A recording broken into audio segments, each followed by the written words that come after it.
isn't one of us that doesn't want to be someplace else.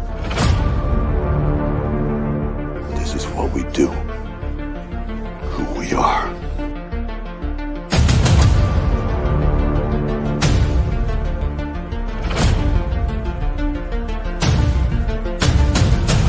Survive a war. You gotta become war.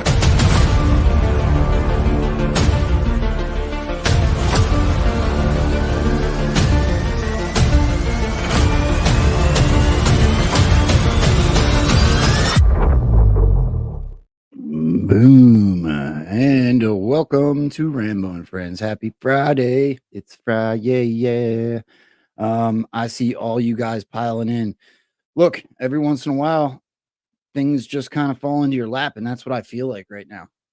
Everybody that comes on this show gets told at the end, especially when we talk offline on back channels, that you have an open door to come hang out on this show. Everybody that I have on here, it's called Rambo and Frens for a reason. I consider every guest that I have on here to be friends, but these two that messaged me today are up there on the list as far as friends are concerned. So it just happened to work out that SeanAnon was not going to be able to start until later today. Sean is still coming. I was just texting him. Sean will be here somewhere between 2 and 2:30, most likely. I told him to hurry up because we got a bombshell of a show potentially coming. I don't know much about what we're about to talk about, although I am really excited because if Feisty is excited and Sarge are excited, then there's something to be excited about. So I cannot wait to have this conversation. As you guys are all piling in here, if you could, please look, I want to say this. I've gotten a lot of messages about the ads and commercials on Rumble. There are a few ways that you can get around that. Just so you're aware, it is not me. It is not my channel. It's actually every channel. It's a Rumble thing. They're putting up ads like every 5 or 7 minutes if you watch on a replay. So there's a few ways to get around it. One is to, buy into Rumble. It's way cheaper than Netflix. It's like $9 a month, I think, or $99 a year. I know this information should be free, so I'm not telling anybody they have to go do that. I do also hear that if you use the Brave browser rather than Google, you will get around the ads that way as well. Everybody, every show that I've talked to has been in communication with Rumble because we don't want it to become an issue. That is annoying. Every 7 minutes is too much, right? So on the other side of that, I think Rumble's the future. We are able to come here and we are able to talk about anything and everything that we want with freedom. So I hope that everybody sticks through the growing pains that is what's Rumble's basically trying to figure out how to compensate their content creators, have a successful platform. I don't blame them for what they're trying to do, but I do understand that it's annoying as somebody that's watching a show to get a freaking ad every 7 minutes. That stinks. But bear with us. I think Rumble's on top of it. For all you guys over there on pill.net, hi, thank you for being here. Hit that red pill. Same thing for you guys on YouTube. Of course, YouTube's been around forever. And we're all used to an ad or two when we watch YouTube, right? So hopefully Rumble will get to that same point where it's bearable. And then everybody on Twitter, hi and welcome. Thank you for being here. So yes, that being said, you guys put 2 shows that I was on yesterday, both on the leaderboard. Meant the absolute world to me. So this show right here that we had yesterday is at 33rd place, I think, right now. And I did a guest spot over on Dave's show, News Treason, and that one's up at, I think, 15th place. So that is all because you guys interact. That is legitimately because of the thumbs up. And that is why you'll hear people ask, if you're enjoying the show, please hit the thumbs up throughout the show. And that's why I do it, because that leaderboard, it means something, even if it's just to me, but I believe it puts more eyes on the show. So thank you guys all for the support. It means the absolute world to me. And with that being said, let's get into this content because I cannot wait to hear what the hell Feisty and Sarge have to talk about. So let's hear from the boss and get this thing started. Where's the boss at? There he is. I wouldn't miss a chance to talk to my friends. These are my friends.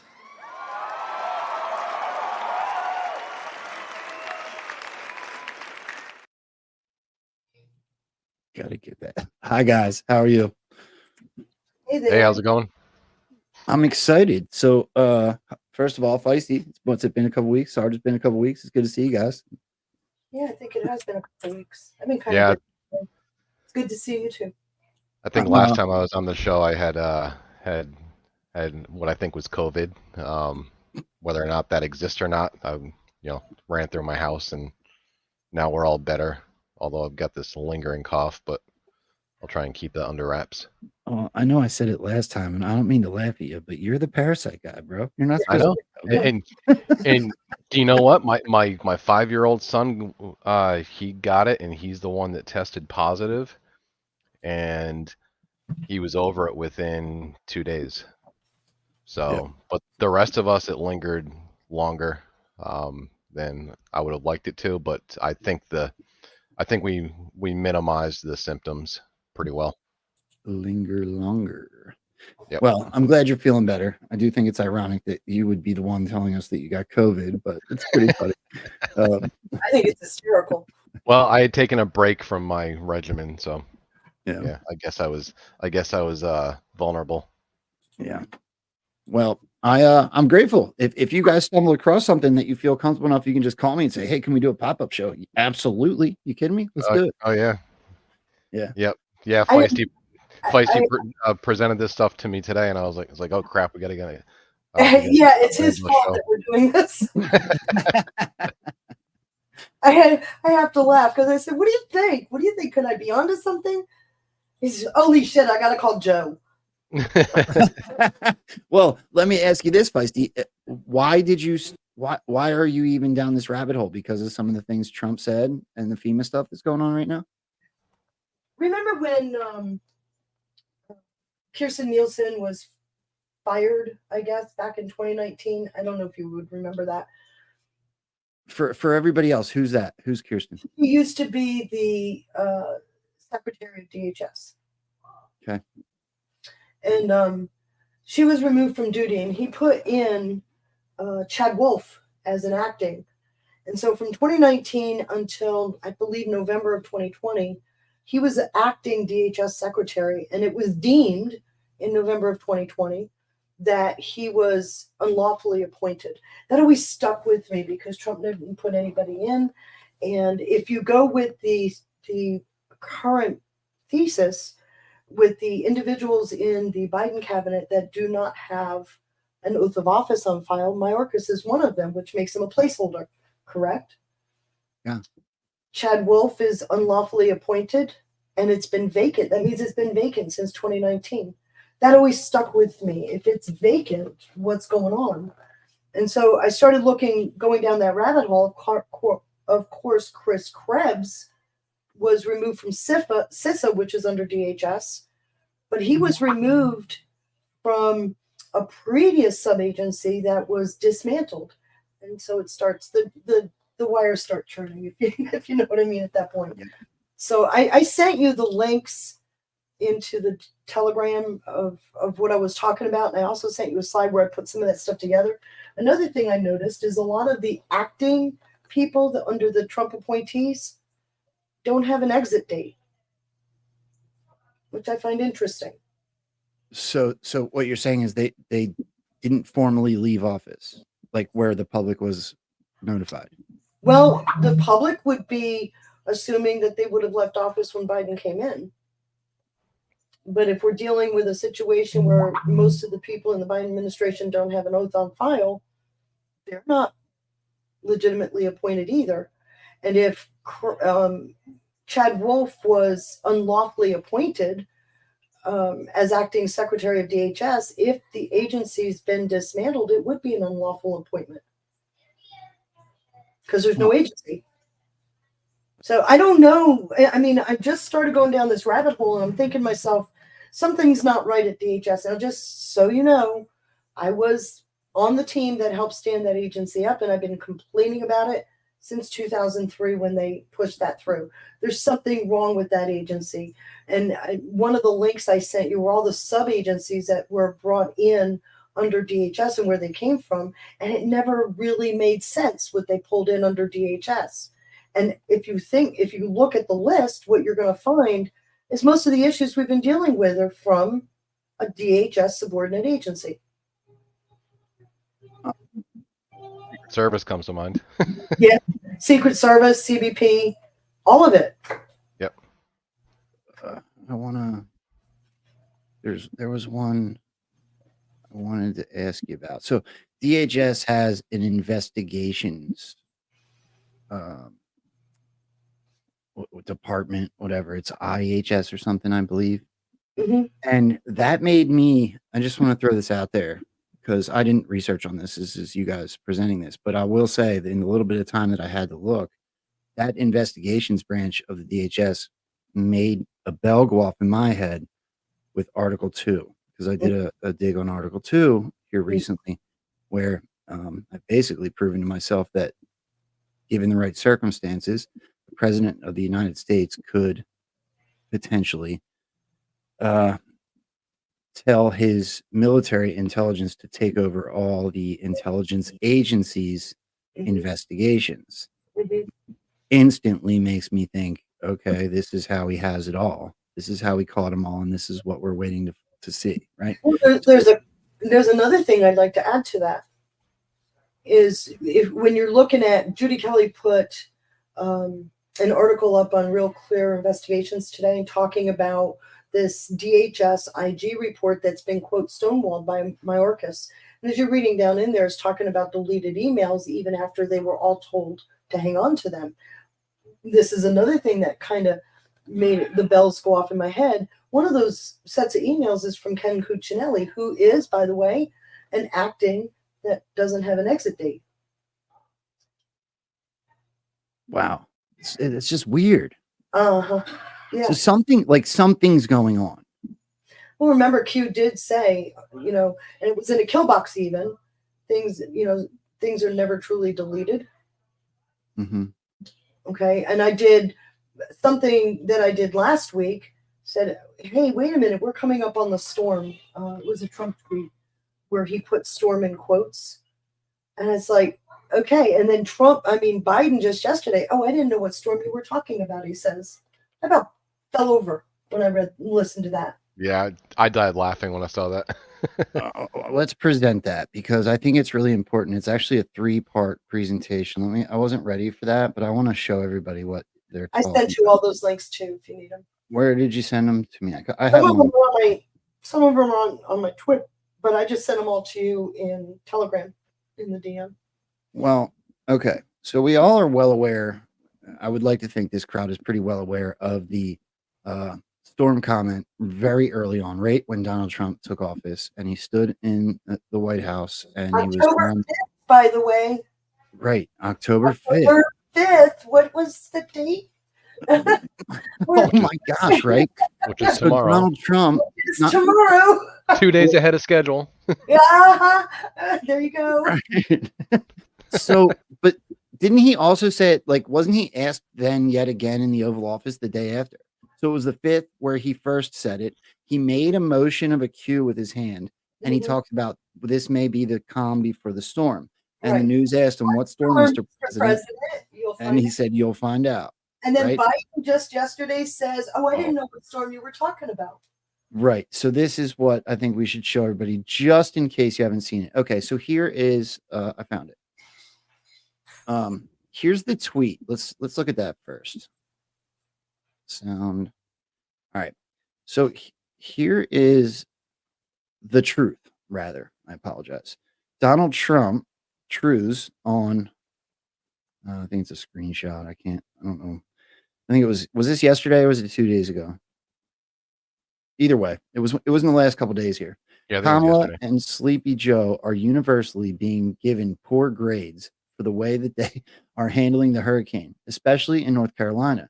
It is going down as the worst and most incompetently managed. Why the hell is it in quotes with a comma? Storm at the federal level. Storm at the federal level, comma. right. At the federal level ever seen before. But their management of the border is worse. MAGA 2024. Okay. So both the border staging the storm zone. Sorry, go ahead. Both border operations and FEMA are under DHS at the federal level. It's unbelievable. And then Joe Biden gets made to look like an idiot And, Right. and in my post, I said, this is Forpog at their greatest, right? This is But listen hysterical. carefully to what he says. Everybody's misquoting it. Yeah. And that's why I have the clip of just that piece. Oh, I didn't know what storm you were talking about. Yes. Yeah. They tried to play it off like this guy's lost his mind. said He doesn't something- even know there was a storm. That is not what he says at all. You're absolutely right. Right. Listen to this, guys.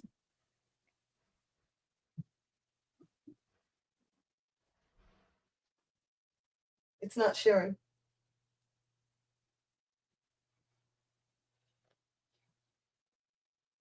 Joe, it's not sharing. It's not on the It's screen.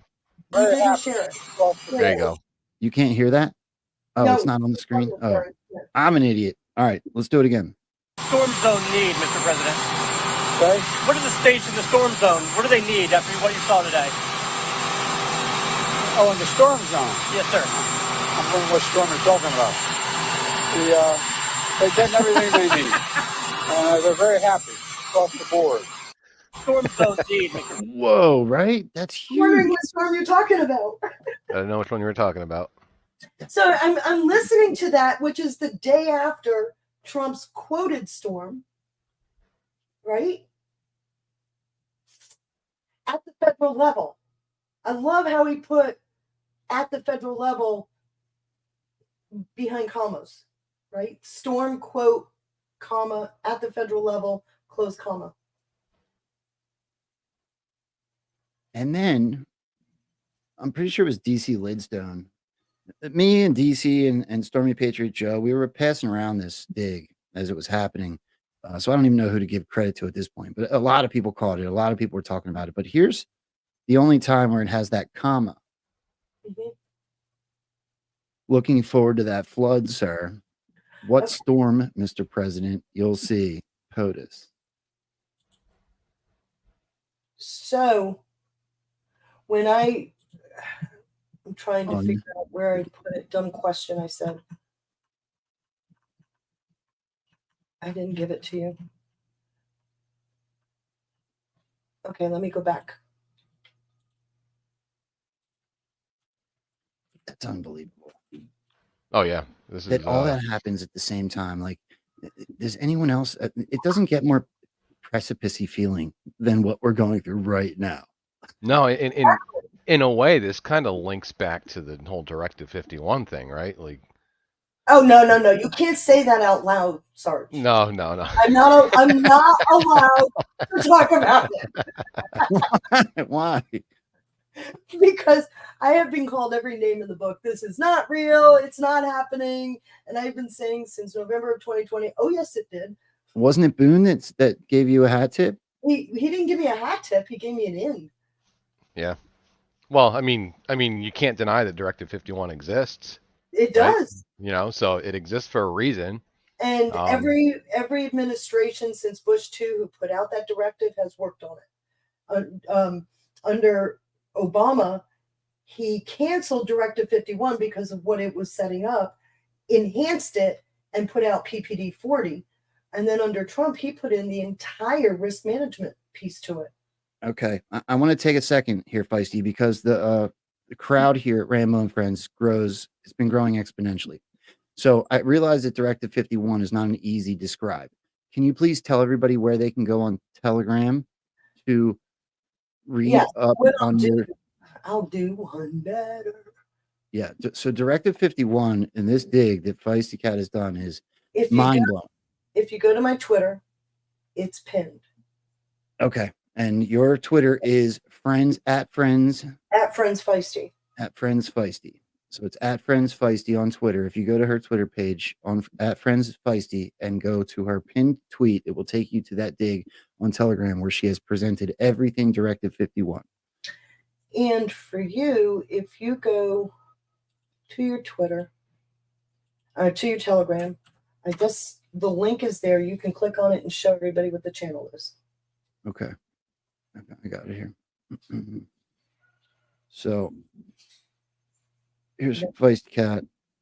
Good. This You is got to go what- down to the bottom. Is this wait? Go down to the bottom. Oh, okay. This is our private. My bad. That is the channel. Now scroll up to the top. Just grab the bar and go up. What bar? Oh, here. Wah, wah. Good heavens. There you There go. we go. Okay. I think we just taught Joe something. I didn't realize it was going to be that far. So anyway, with Directive 51, I've been researching it since November of 2020. As you know, I've talked about it a lot. And in researching it, I've basically been told to stand down. So I did.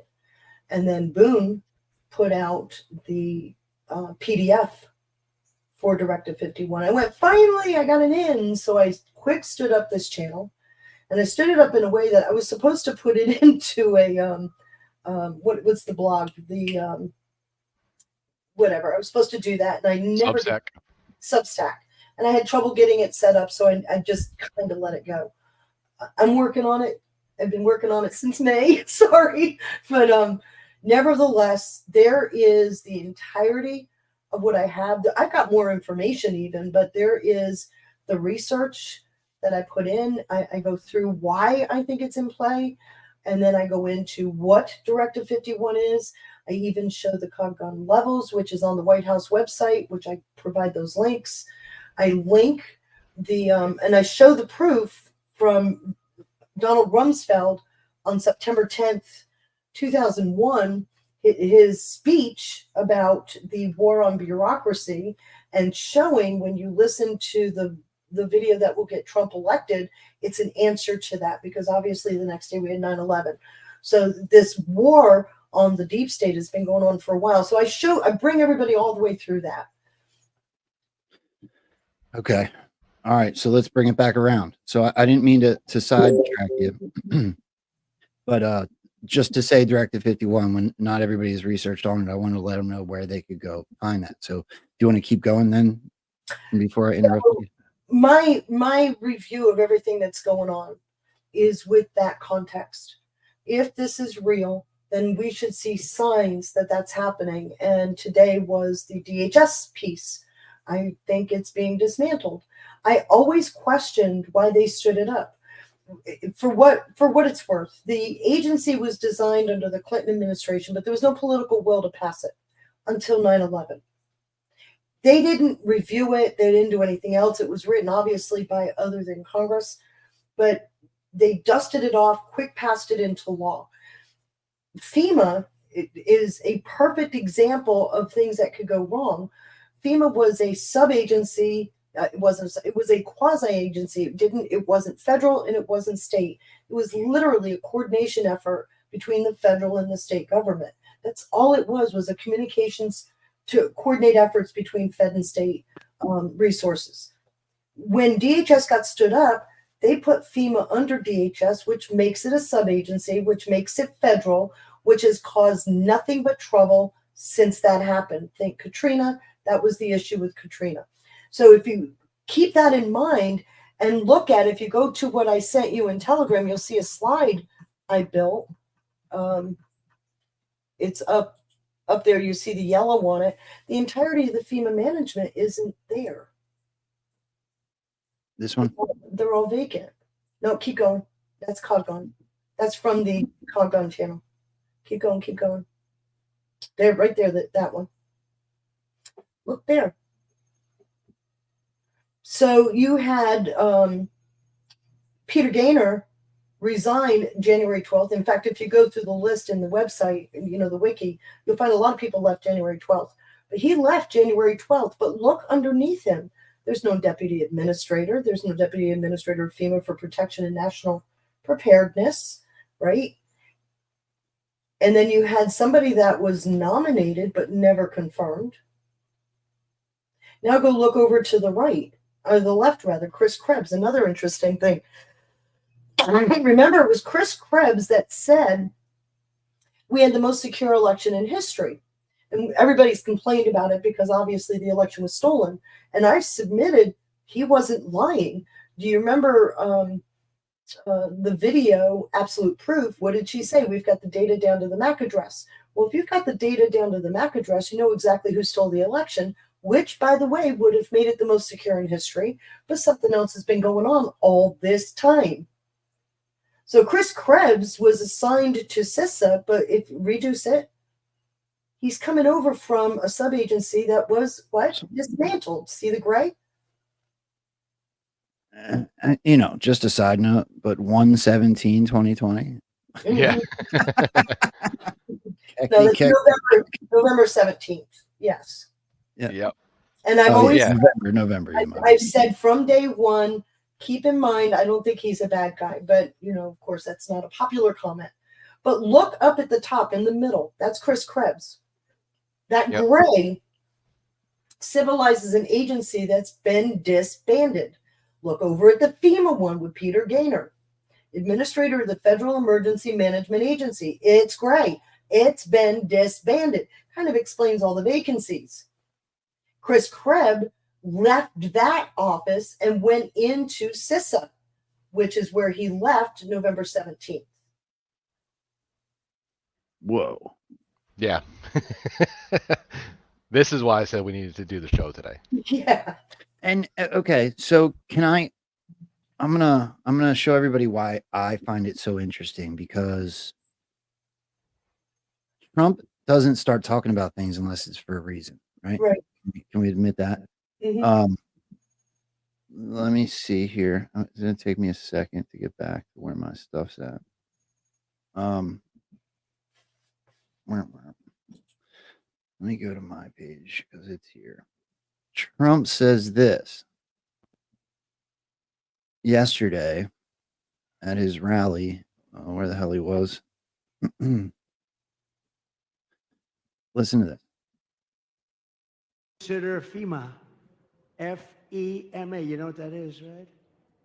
The Federal Emergency Management Agency. And you read about now all the time, because there's nobody that's handled a hurricane or storm worse than what they're doing right now. Kamala spent all her FEMA money, billions of dollars, on housing for illegal migrants, many of whom should not be in our country, including $1 billion for gift cards for illegal aliens and putting them up in luxury hotels with a gift card to welcome them to America. Now, I want to add a side note in, Feisty, before we move on, Sarge. I have come to this conclusion that media, especially social media, if not all media, is under a level of control, if not full control, right? It's fifth generation warfare. So I am of the mindset that you can't possibly run an operation like this without information control.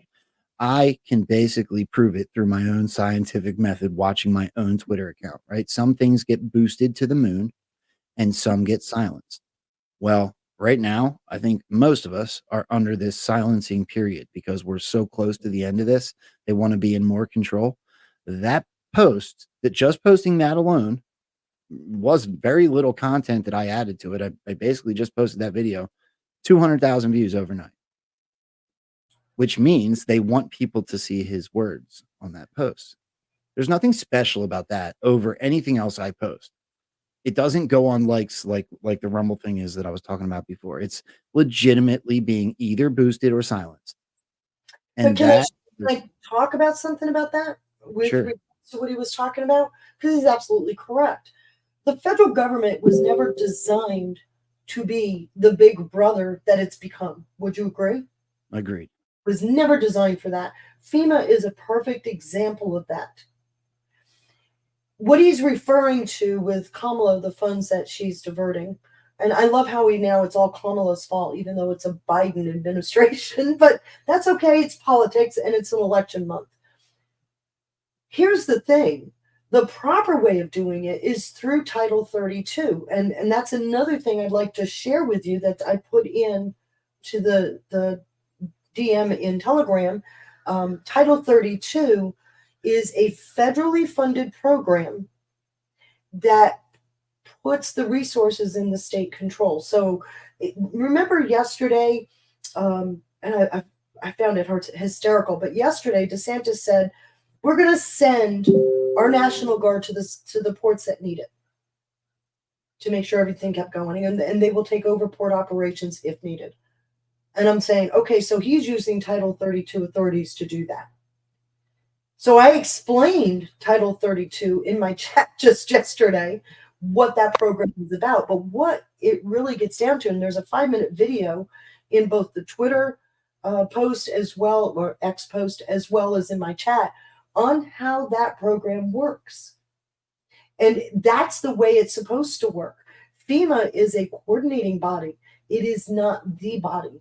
And so what DeSantis was doing was using his Title 32 authorities to send those National Guard resources. Did you find it interesting that within, 2 hours or so of him announcing that, suddenly there's a suspension of the strike? Yes. Okay. Now remember what Trump put out. Foreign, how did he put it? He said, especially American workers should be able to negotiate for better wages, especially since the shipping companies are mostly foreign flag vessels. Trump said that.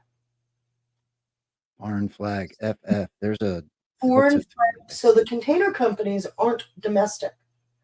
The breakdown, and there's a couple of things, but the breakdown in negotiations is between the longshoremen and these companies, these container companies, which are mostly foreign flagged vessels. And one of the problems that the longshoremen have, and that's why it's interesting that the strike is suspended till January 15th, by the way. Right. But what's interesting is the big question wasn't pay. The big issue they had is in the last contract 6 years ago, these container companies promised to not do automation at the docks, at the ports, and they did it anyway. And that's the biggest problem that they're having. So now they get a 62% pay increase, which, by the way, isn't all at once. That's over the 6-year period. So they get a 62% pay increase, suspend the strike until January 15th, which is right before inauguration, right? Mm-hmm. So I'm just finding it interesting that what we were just told yesterday is, do you realize that they can't take down this country? We have all these stopgaps. Title 32 is one of them. Can I add a personal experience to that? The foreign flag ships and the actual ports. So I worked for, I guess I can say this, I haven't worked for them. I haven't worked for them for 10 years, but I worked for a company that owned a dock.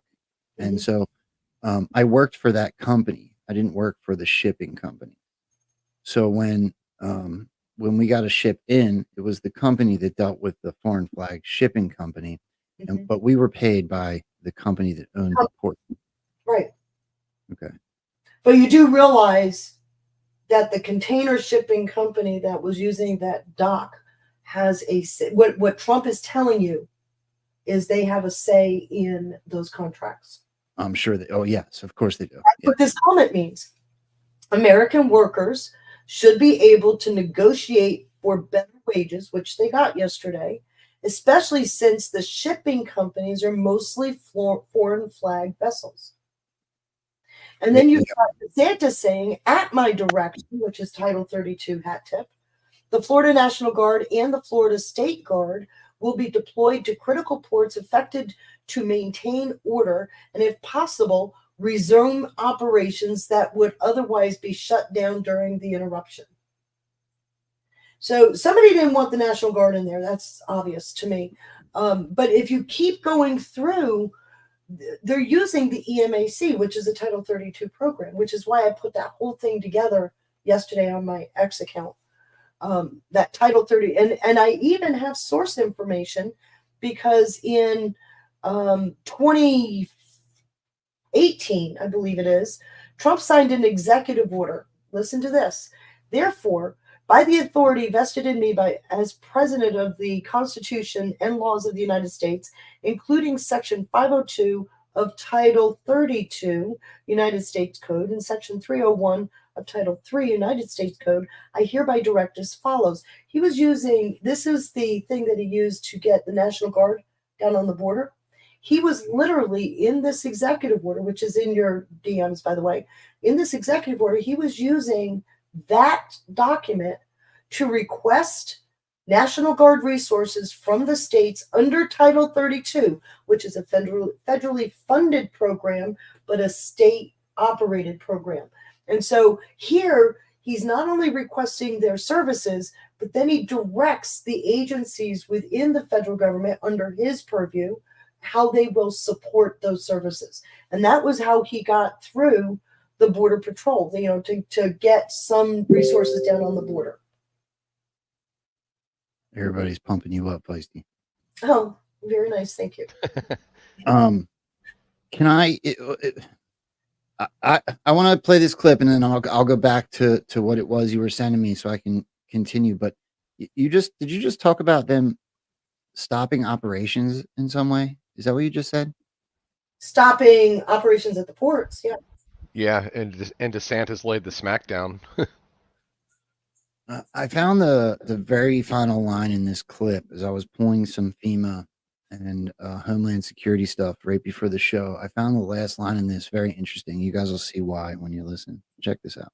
FEMA can meet immediate needs, but does not have enough funding to make it through hurricane season. Something we continue to follow here on 10 Tampa Bay. There's a bipartisan group of senators from affected states who wrote the leadership this week saying it's clear Congress must act, saying it may even require lawmakers to come back in October ahead of the election.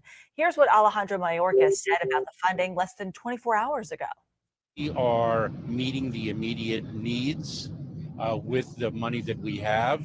We are expecting another hurricane hitting. We do not have the funds. FEMA does not have the funds to make it through the season. If FEMA disaster relief funding does run out, FEMA will prioritize only life-saving and life-sustaining activities. Current recovery efforts will go uninterrupted. However, new obligations not necessary for life-saving will be paused.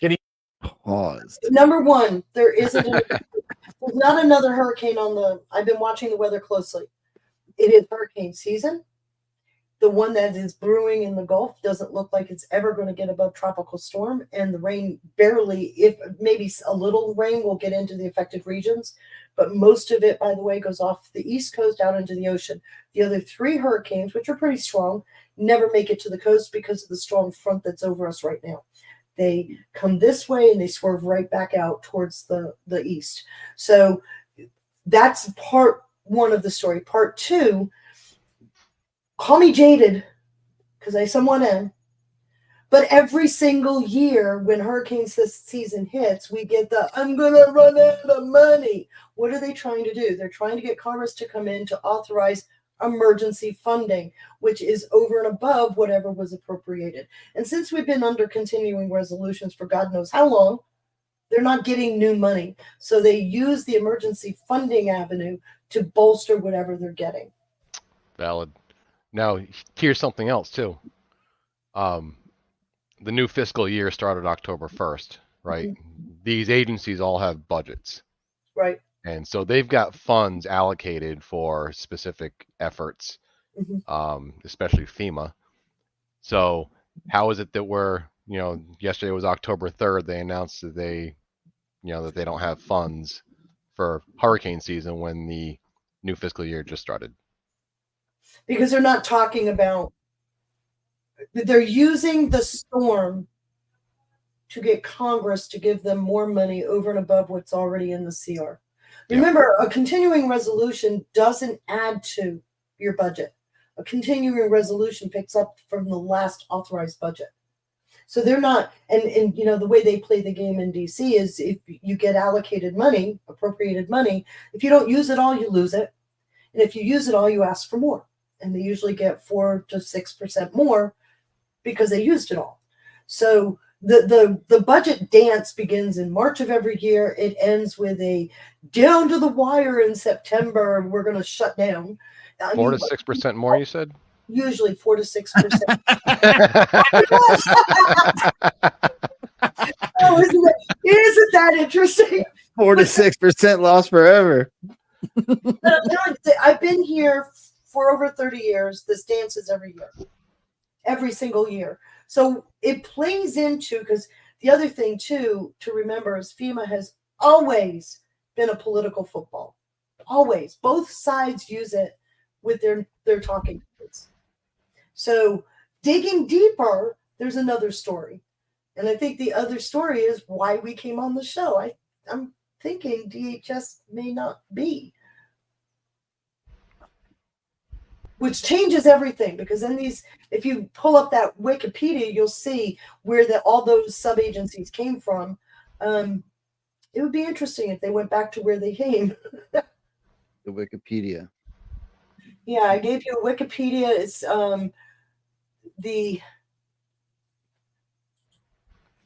Yeah, it's the DHS. if you go down to history, right in there, click on history. Right here? Yeah. Oh no, you're in there. Oh, Yeah. scroll Yeah, down. you just need to scroll down. Yeah. Keep scrolling. There's a table. Okay, you're in the table. There you go. Look at where they came from. Customs came from Treasury. INS came from Justice. Protective Service came from GSA. Transportation, TSA came from Transportation, which, by the way, they also put the Coast Guard under DHS, which was also Transportation. Federal Law Enforcement Training Center used to be the Treasury. Animal and Plant Health Inspection was Agriculture. Do you see where I'm going? There was no predicate agency for FEMA because it wasn't an agency. It was a quasi. It was a dotted line with the states and the federal government. That's why there's no predicate agency. This is the perfect time. Okay. 8-Track, who I hope is still here. This was as I was digging on this right before the show. 8-Track sent me something that had nothing. He had no clue that you guys had messaged me. He had no clue that we were going to do this show. And he sends me this and I'm like, what the hell? Like, seriously, God works in really funny ways. Okay. Now bear with me. It's going to take me just a second to find it. Horizon, SeanAnon. I put together a lot of stuff here before the show. I thought it was his own link. Here it is. Okay. Thank you for bearing with me.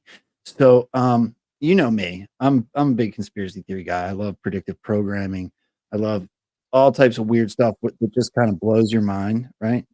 So this is, if I remember right, this is X-Files. Watch it. While the rest of the world have been fighting gooks and commies, these men have been secretly negotiating a planned Armageddon. Negotiating with whom? I think you know. The timetable has been set. It'll happen on a holiday when people are away from their homes. The president will declare a state of emergency, at which time all government, all federal agencies will come under the power of the Federal Emergency Management Agency, FEMA, the secret government. They call me paranoid. Go back to Dallas, Agent Mueller, and dig. Or we're going to find out along with the rest of the country. When it's too late.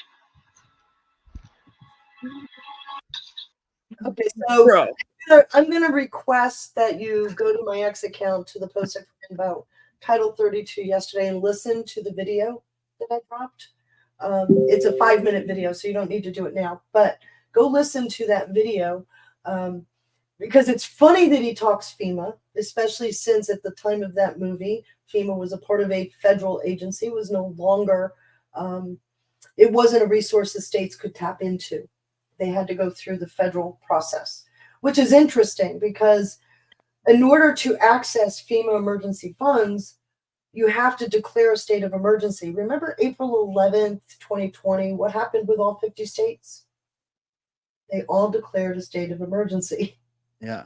Which gave Trump wartime powers. And what does that set the stage for? Directive 51, right? Or PPD 40. PPD 40. As well as Article 2. Mm-hmm. Yep. Whoa. Now you're going to go look at that Cogon channel? You're too smart for me, Feisty. I like the goofy stuff. Oh, by the way, I want to tell you something that I've always thought hysterical that nobody really, I guess it's my own joke, my own swirly brain. But do you know where the headquarters to DHS is? No, where? It's the old St. Elizabeth's Psych Hospital.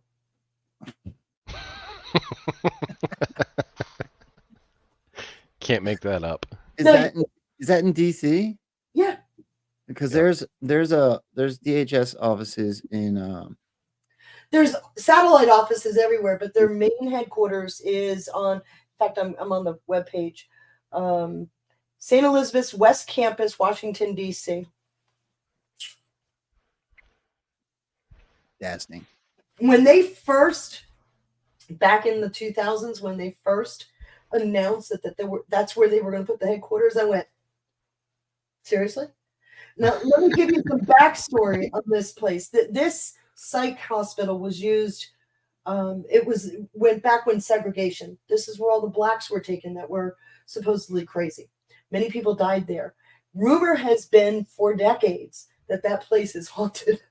Wait, did you say blacks? It was a segregated psych ward? Yep. Yeah. Whoa. You look into the history of St. Elizabeth, you'll see it. But rumor has, for decades, they're saying that place is haunted.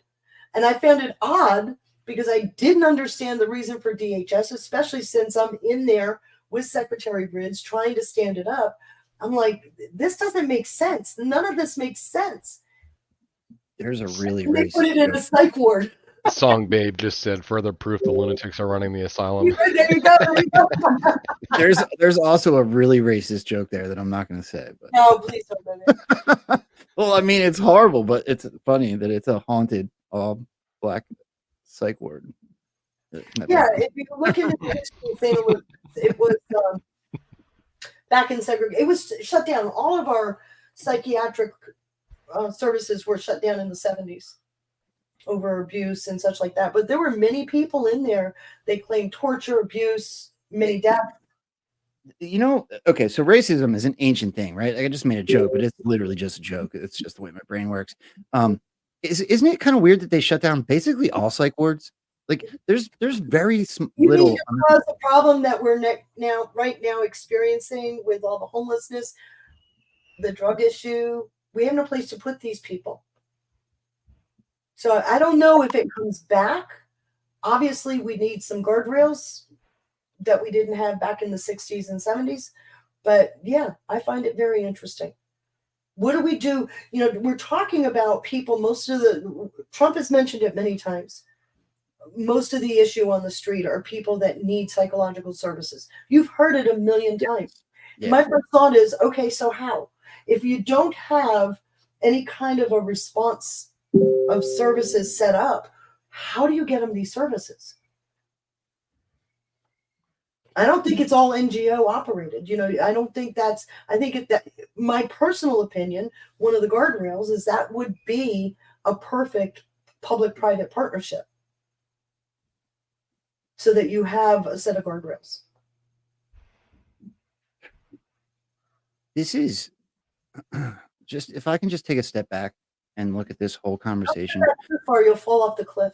Yeah. Well, even especially with some of the clips I haven't yet played. Dave and I and a few others have been talking here recently. You know, like North Carolina being underwater and people dying for real, right? It seems like very real events. And so on almost every post that I make now, I have somebody that says, if we're watching a movie or this is a show or Patriots are in control, then how does this event fit into that? And it looks to me, especially after listening to you guys today, I think it concretes the idea I have where the event is very real. It's the information. It's the narrative that is being controlled by patriots. Whereas before this whole operation, the narrative would have been controlled by the deep state. Make it even simpler. Real simple. Are we or are we not in hurricane season? Yes. Okay. Of course. During tornado season, did we not hear that these were going to be unprecedented storms? Yeah. Because of climate change, right? So And if you understand that it's a psyop with the psychological warfare, it's narrative, right? It's all about narrative. What you do is you leverage the season you're in. COVID came during what? Flu season, which was miraculously cured in 2020. So you're leveraging the season, but the narrative around it is the psyop.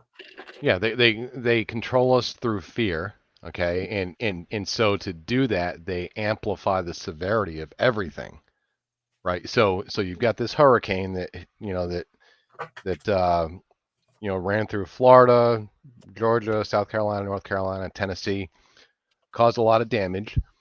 We're now seeing accounts that are, of people being stranded. Now, some of these accounts are being debunked, right? They're pulling videos and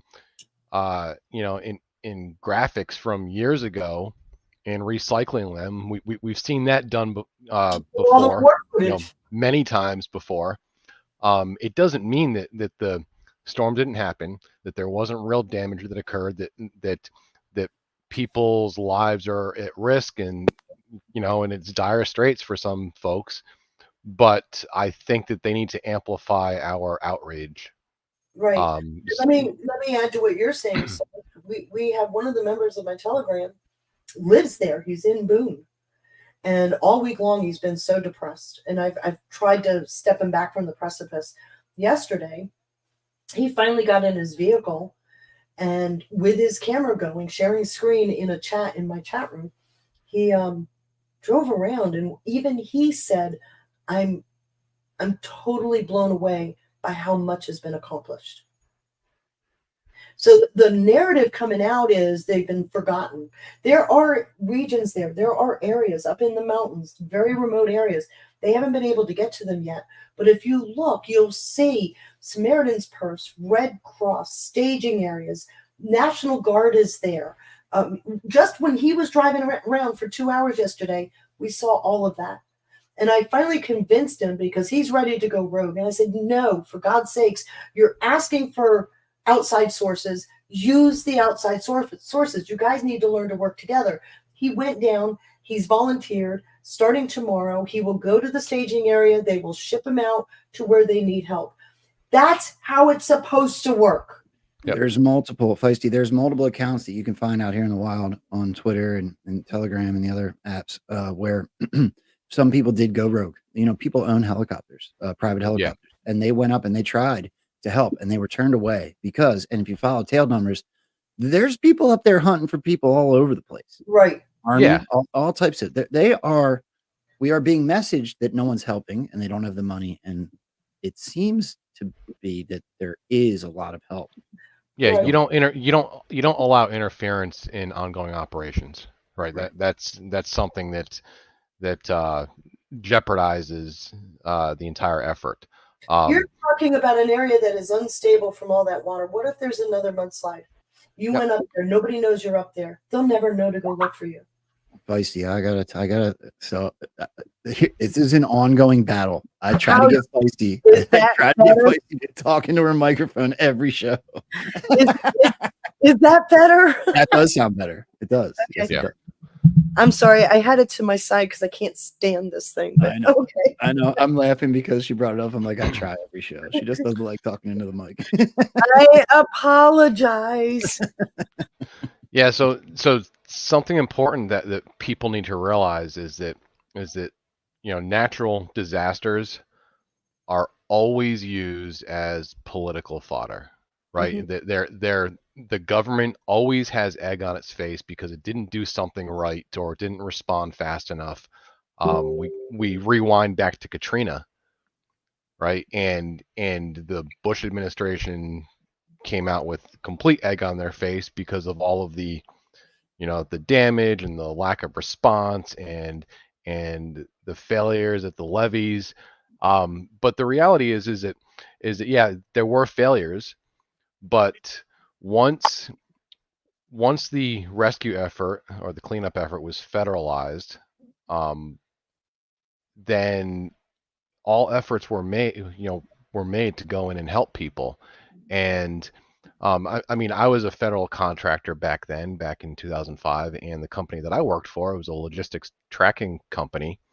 Like within a couple days, they were contracted to go and track critical supplies, blood and water and you know you know medical gear.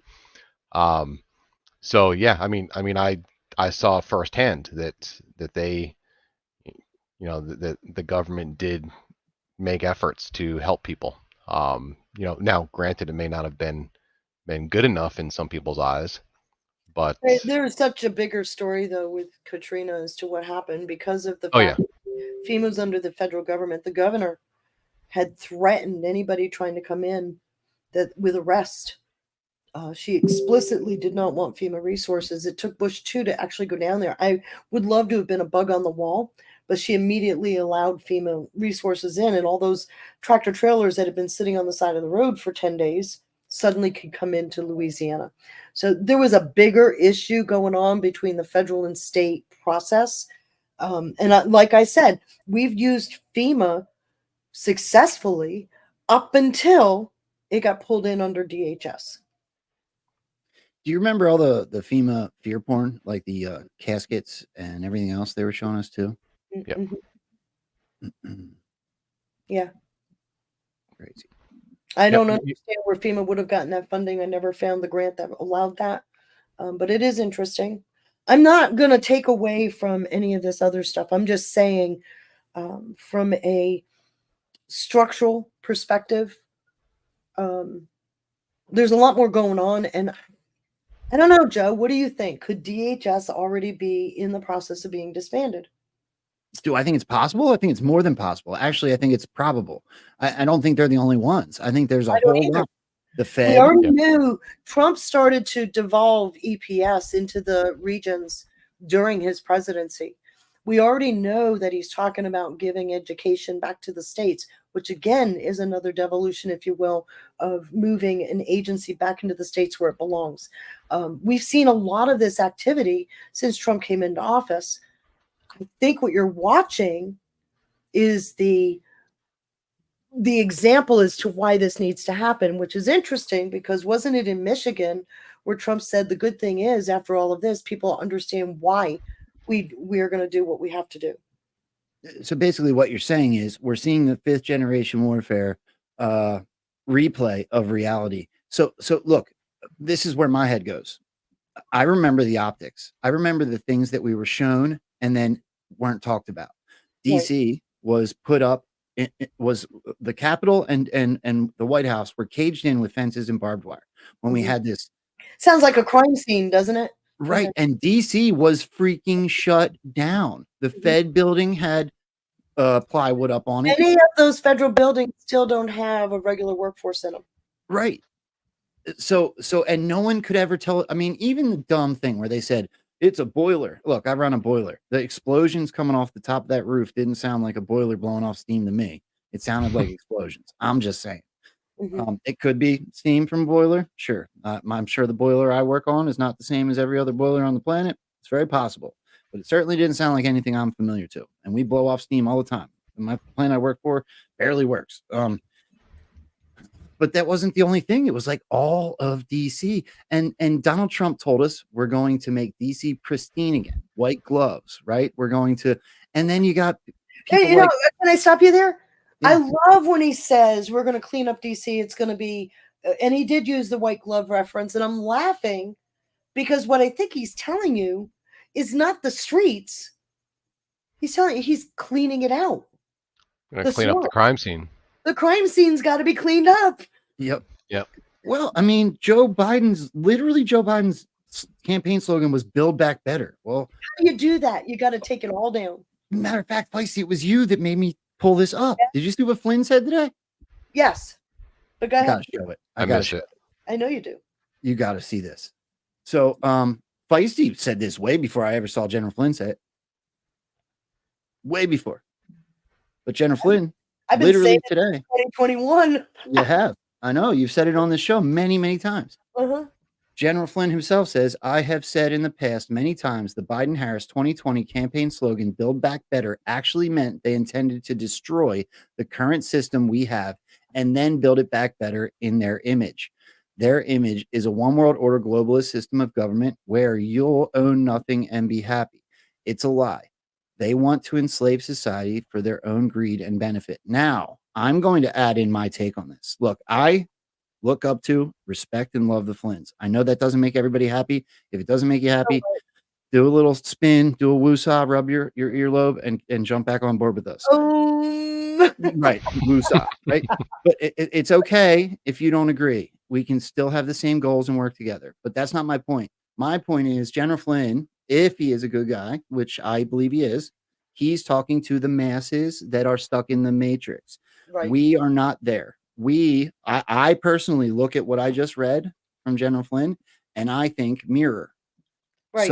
So I absolutely believe the first paragraph is correct. I've seen this in the past. I've said it, but I believe Joe Biden's the greatest. But I'm president going to this even country's take it ever another seen. step. If Directive 51 is right, the image of them tearing it all down is how you bring in the new system, the new monetary system, a new federal government, which can be bolstered by what Trump just said. Do you have that soundbite where he said people will understand?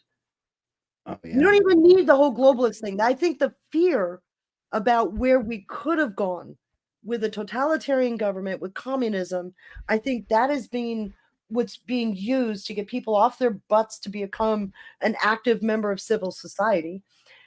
But the real reality is something different. I mean, why would Q use so many times Q put in actors are going to act? And so many times Trump's talked about central casting. Right. Real generals versus the TV generals. Right. So yeah, here's that clip. And this is just another version of the pause to me. Yeah. We'll be able to do things that you never even thought. The only good thing about what happened with this 4-year disaster is that the people will understand when we fix our country. They'll be much more understanding than they would have been if we just went straight ahead and did it. See? Because this Bingo. country has never been laughed at like a bunch of dopes. Boom. Now, did Bingo. you see the other thing? What is it? Kag Drogo put it out. Putin has ordered all of his people out of Israel. Mm. And the logical is, what if China, Russia, and others are working together? And what he put out on that post was I remember when Trump is shaking all their hands.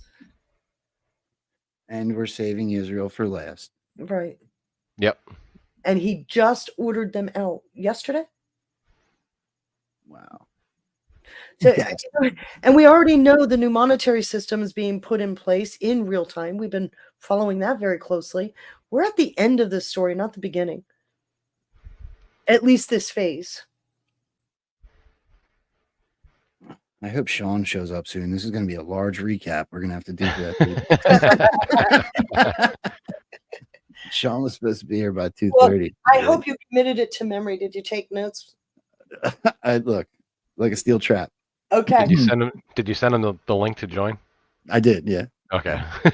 Yeah. I love hanging out with Sean. And I asked him very last minute because I didn't have anybody for this Friday, and he jumped right on it. That's why we're going to go a little bit late because he had family stuff. But then you came with all this heat. You know what? What do you think so far? What are your thoughts? I think that just like everything else, I think that you are hot on something's trail. Mm-hmm. I think that collectively we can't look at all of these different gigs, Trump's words, the drops, the way that everything's lining up, even start to throw in Diddy and all the timing of all of this as we are now 32 days from election day is more than dasting. It's mind-blowing. Yeah. I can't wait to see what happens on Monday because we're still waiting for the done in 30. And something tells me we're going to see something Monday because that will be 30 days from election day. Oh, and Stormy Patriot Joe keeps putting out something that I kind of dismissed a long time ago, which, look, no matter what anybody thinks, the dude's been kind of over the target with his predictions from reading the drops and looking at the news, similar to you guys. he thinks that I don't know if he thinks it, but he keeps pointing at the drop that talks about the emergency broadcast system. Yep. Well, no, here's the thing is because what is Elon Musk doing? Not only is Elon Musk putting in Starlink, but you've got all of these Ryan Hall, the Ryan Hall, the YouTube weather guy. They've taken in some like $60,000 or $80,000, and they're buying Starlinks, and they're delivering Starlinks. Sean says he's listening. Jump in, Sean. Good. I know. Get here, dude. I'm glad we don't have to recap.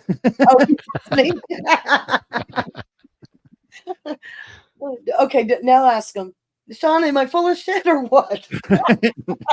Nah, save it. Tell us when you get here. But all I'm saying is these people are getting access to communicate with the outside world without owning the equipment. What does that tell you about? Have you seen the Starlink strings going across the sky? He's putting up a virtual web around the whole world. And what does Trump keep saying? We will have our own dome and it'll be American made. Hello. Yep. Isn't Elon Musk's SpaceX, most of those missions are highly classified, using, quote, Delta 45 off of Ascension Island. That's awesome. Hold on. I'm just connecting thoughts here. I don't know about you, but it seems to all connect. I got something to add. It's always, whenever I say that, it's Donald Trump. Communication, they don't have anything right now. We're trying to. I just spoke to Elon. I'm getting him. We want to get Starlink hooked up because they have no communication whatsoever. And Elon will always come through. We know that. And so we're working on that, getting them hooked up. They asked me whether or not that would be possible. We're going to try and get the Starlink in there as soon as possible because they have no communication. So let me add to this one. So the left, you remember Trump authorized a GoFundMe, remember? Okay. Mm-hmm. The left has been going nuts saying there's no charity listed. And so I put out on X for all of our friends on the left who called this GoFundMe grift. Let's take a look at this, right? And it's Ivanka delivering Starlinks. Yep. Because that just came out of thin air. Well, and then also too, Elon put out yesterday that anybody in the affected areas were going to get Starlink for free for 30 days, and I find it funny because I'm in that map, the zone for the free Starlink, but but we weren't impacted by the storm. But yeah. Elon's also going to Butler. Yes. Yes. This is so fun. So remember, and this is my favorite person, by the way, Jeff Sessions. You remember that? We called him the Keebler elf. Yep. Yeah. You know when we heard from Jeff Sessions last? July 13th. And what he said, not even a bullet will stop President Trump. Damn. Jeff Sessions, he was in a kill box. Remember those days? Mind blown. Did you guys see this? Daggett. Oh yeah. 1709 was something big is about to drop. I think so too. I put that into my channel. That's why I brought up Jeff Sessions and Kavanaugh. Kavanaugh, of course, is a SCOTUS, right? I put it all in there. Something big is about to drop. Expect the flood. All the videos. Remember, we just got notice that the IG and Congress wanted all of those communications saved, right? And they were, quote, deleted. And then Q said, expect the flood. Video, email, text messages. He listed it all out. So I do think something big is about to drop. What it is, how it comes out, I don't know. But we just heard that the IG out of DHS is supposed to release his report in the next 5 days. Let's see if it happens. We've been told that before. What if it needs a little push from SCOTUS? I don't know. Well, and then what's all the recent talk here about Congress, being concerned that, if a bunch of them get taken out, Right. right? What could take them? What could take out a bunch of members of Congress? And I don't know, handcuffs. well, yeah, exactly. Considering the what's going on with P. Diddy right now, and Well, and I keep telling people, the P. Diddy story is interesting, but I think everybody's forgotten the brothel story, which is even bigger. yep, exactly. Remember the brothel story? Yeah, tell us. They used the brothel story back in October of 2023 to force the vote to get a speaker and to get a CR passed. I don't know if you recall that. What happened with the brothel story? I can go into the detail with it, but 2 individuals were indicted by the FBI for running a brothel. And of course, they only mentioned Boston and Vienna, Virginia, right? Which is right here. That you might as well say that's DC. The brothel here in Vienna was particularly interesting because they would call the people that wanted to use the services of that brothel would call a phone number. They would get a message back and they would have a menu of services that they would like. That indictment is really interesting to read. And they would have to text. After making a phone call, they would text what services they wanted. So we've got them on voice and in text messages. Isn't it interesting that so many of these text messages and communications somehow got deleted? And we know that nothing ever truly gets deleted. But anyway, what did they say when they released that indictment? There was no industry left out of that, all the Johns. They were no industry left out, and it included very high members of government. So the whole P. Diddy thing, I think, dovetails into the brothels case. And Sarge, to answer your question, I think that more than P. Diddy is what upends Congress. And didn't the brothels case come out last year at about this time too? Yeah, it was in October of 2023. That's how they remember. We didn't have a speaker for a little bit. We had what's his dude? Oh God, I can't think of his name. But we had him in place, but he didn't have the authority to do a whole lot of things. He was just basically a placeholder. And so the brothels case got announced, and within a couple of days, we get a speaker and we get a CR passed. Interesting. So they were threatening by using, hey, and they put out just enough information, because one of the things I said when the brothels case dropped is, does it sound logical to you that these 2 people running brothels are going to jump from the Boston metro area, come down to the DC metro area, and not hit up, I don't know, Delaware, New York, Pennsylvania, Connecticut, all these other metropolitan areas? Did that make sense to you that we go from one to the other? There's a message in that. Yeah, it was Patrick McHenry who was the yes, thank you. temporary replacement. The one that slammed that gavel down. And when I did a little dig on him, find out that he was working with Mad Max to put out a crypto legislation that would give the Fed the authority to control the crypto space. Yep. Because the Fed has worked out so well in 100 years. Let's not give them some more. Well, and Trump keeps hitting that we're basically going towards no income tax at all whatsoever. How do you do that? How do you do that? Right. He adds a new one every week. Well, hold on. I want to go into that, but I want to back you up, because you talked about how do we take them all out of DC? Handcuffs. Well, today's Deltas. Anon's ready. Anon's ready. Memes ready. I like memes that. Ready. And then it ends with, are you ready to see arrests? Are you ready to see pain? Are you ready to be a part of history? Right. And tomorrow's Deltas, I think, aren't there some Deltas coming up for tomorrow too? That are pretty. My favorite Delta is coming up tomorrow. It's not in a Q post. Is what storm, Mr. President? I didn't mean to interrupt your train of thought, though. What were you going to say about the Fed, how about no income tax? This country used to operate on tariffs. And I have been talking about, okay, it's great if we go back to tariffs, but we need some fix.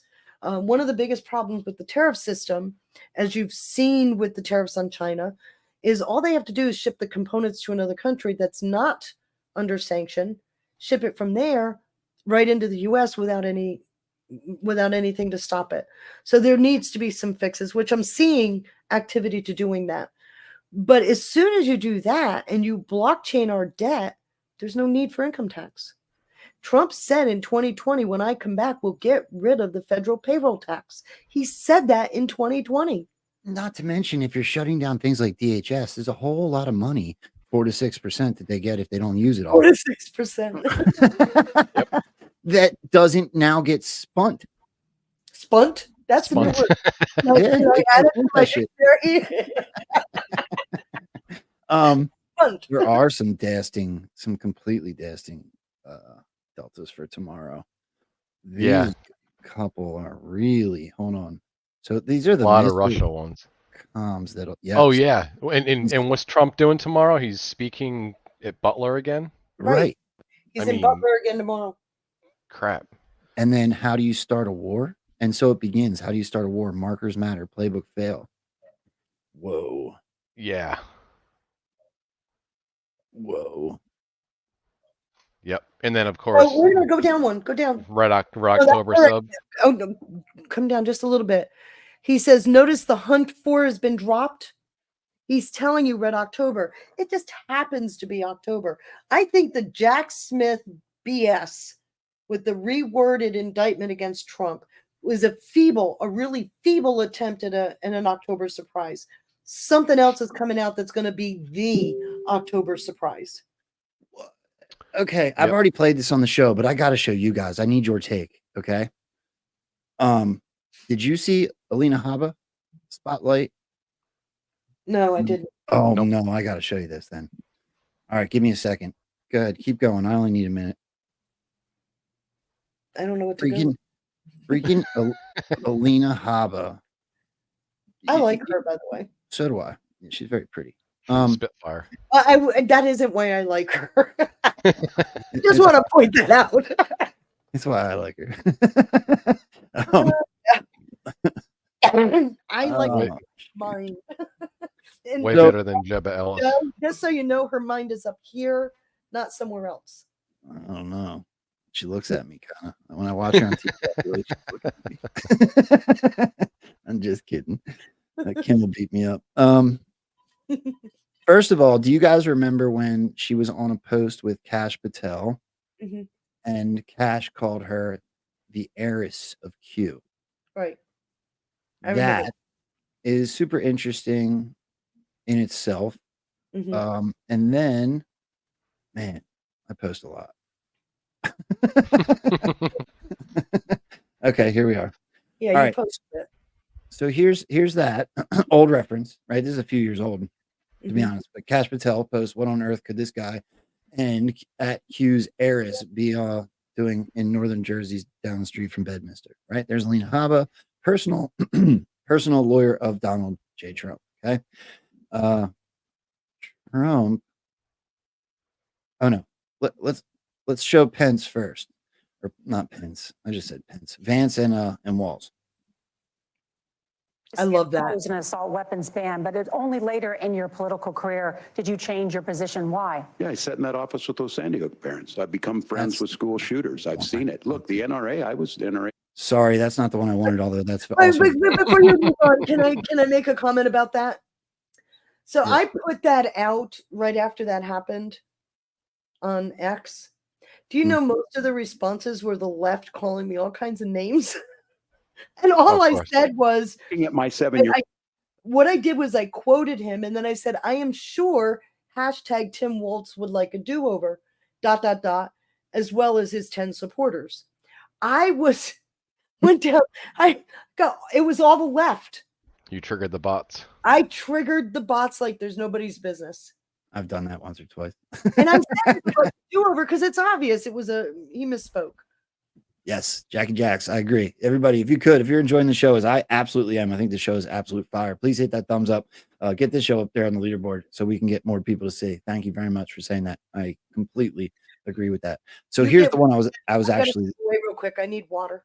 Oh, I can't play this until you're back. I gotta wait for you. You two talk. Yeah, me and Scargill. We'll just have girl talk. We'll just do girl time. We'll talk about Alina Habba. You eat any snakes lately? No. I haven't. I've got a lot of frogs in my backyard this time of year, though. The Frog Army, right? Yeah. Yep. They're collecting. Let's just look it up. There she is. No, we gotta wait. So I actually have played this on the show already because it happened like last week. But Yeah. I still want to see your guys' take on this. Oh, you know what I can do right now? I'm gonna lose this if I do it. No, I'm not doing it. I'm gonna hold off. We can do it. I can do it this way. So let me talk about how grateful I am for two sponsors real quick because I can just do this verbally. MyPillow.com. So if you want to support Mike Lindell, absolute patriot through and through, dude has been part of the conversation when it comes to election integrity since day one of a stolen election. You guys all saw it. There's pictures of him literally going in and out of the White House from day one before Donald Trump actually walked away with the football and DC got caged in and everything else. The dude has put everything on the line. He was canceled from Bed Bath and Beyond and more. If you want to support Mike Lindell at mypillow.com and also support this show, please go to mypillow.com, buy some of the amazing products and use promo code Rambo. The other one that I'm just going to do verbally today, we'll do real quick while Feisty gets settled back in, is Kofefi.coffee. So at Kofefi.coffee, you will see some of your favorite Anons and Patriots in this movement that are all involved with that project. Obviously, I hope that you buy Rambo roast, but I highly suggest supporting all of them. SSG himself has my favorite one. I shouldn't have said that. All right, it's my favorite too. You do. You have the best one. Well, Okay. you know, if anybody else had claimed French roast, then that would be my favorite because I love French roast coffee. It is. It's the best one. All right. So here's the clip I was looking for, and then we'll play what Alina said. So check this out. We're looking at my 7-year-old picture on the wall. Their 7-year-old were dead. And they were asking us to do something. And look, I'm a hunter. I own firearms. The vice president is. We understand that the Heat on. So let's get this straight. You just called yourself and the vice president hunters the day before Red October. The hunters become the hunted. And then Q's heiress spotlights it.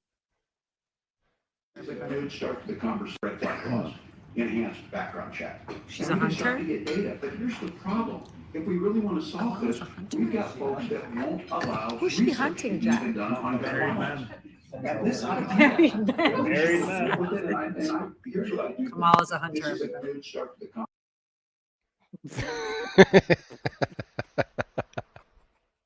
You can't make it up. Nope. You're muted, Feisty. And hunters become the hunted.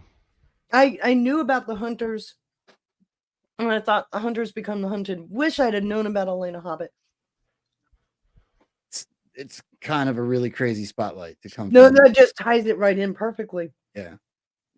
Now I'm going to ask you to send me that clip. I got you. Yeah, it's on her page still. But I have it cropped. I can send it to you right now. Yeah, I would like the cropped one because it's hers. I got you. I got you, girl. Thank you. Mm-hmm. Yeah, So that I don't catch debate was everything, kinda but wild. man, is that perfect with the hunters become the hunted, the Yeah. Red October. It's legitimately all lining up Mhm. right now Mhm. for what feels like That's what the I final said. moments. We're at the end of this. Well, yeah, because I mean, when you look at the alternative is that we're 32 days away from them stealing the election again, and us losing the country forever. I don't think that that's how this plays out at all. And you know what's interesting about that? Because yes, that's the narrative being painted. Too big to rig. That's what the whole thing is about. But I have been watching for the last several years how a lot of the methods they used to steal the election have been removed. They're being forced to clean voter rolls. All the legislation that the rules that they changed without going through proper legislation have been and are being reversed. They can't use the drop boxes, so Zuckerbucks can stuff his money where the sun doesn't shine. I mean, you can go down the playlist. What they used to steal the 2020 and in hyper mode the 2022 isn't the same system that they've got now. Well, even Zuckerberg has come out publicly and he's been remorseful. You know, he's reversed course since his involvement in Yeah, I don't. 2020. I'm sorry. No, but I mean, you know, do I trust him? No, but for him to publicly come out like that, I think it's pretty relevant to, you know, Oh, I'm just not going to showing. disagree with that. It's interesting that he's coming out now, 4 years Yes, after he helped steal the election. right. Right. And then of course, you know, we all saw Tina Peters yesterday get sentenced to 9 years for By a judge, um reliably Democrat. you know, and you look at who sold her out. Believe it was Josh Merritt that sold her out, and yeah, it just a lot of interesting things taking place And now. the judge called her privileged. Yeah. Yep. You know, can I just add a data point to that? This might hurt people's feelings, but I'm just going to say it. I'm going to ask you guys. Did you ever see Donald Trump stick up for Tina Peters? No, Did he no, ever you mention didn't. him? You Did he didn't, ever? but I mean, she was connected to, you know, she gave everything to Mike Lindell and his team. You know, Not just and that, but there are some things that Trump would never have a comment about for I don't mean optics. I don't mean to be a party pooper, but you know, like Greg Phillips, kind of. I don't really love what I saw in the end.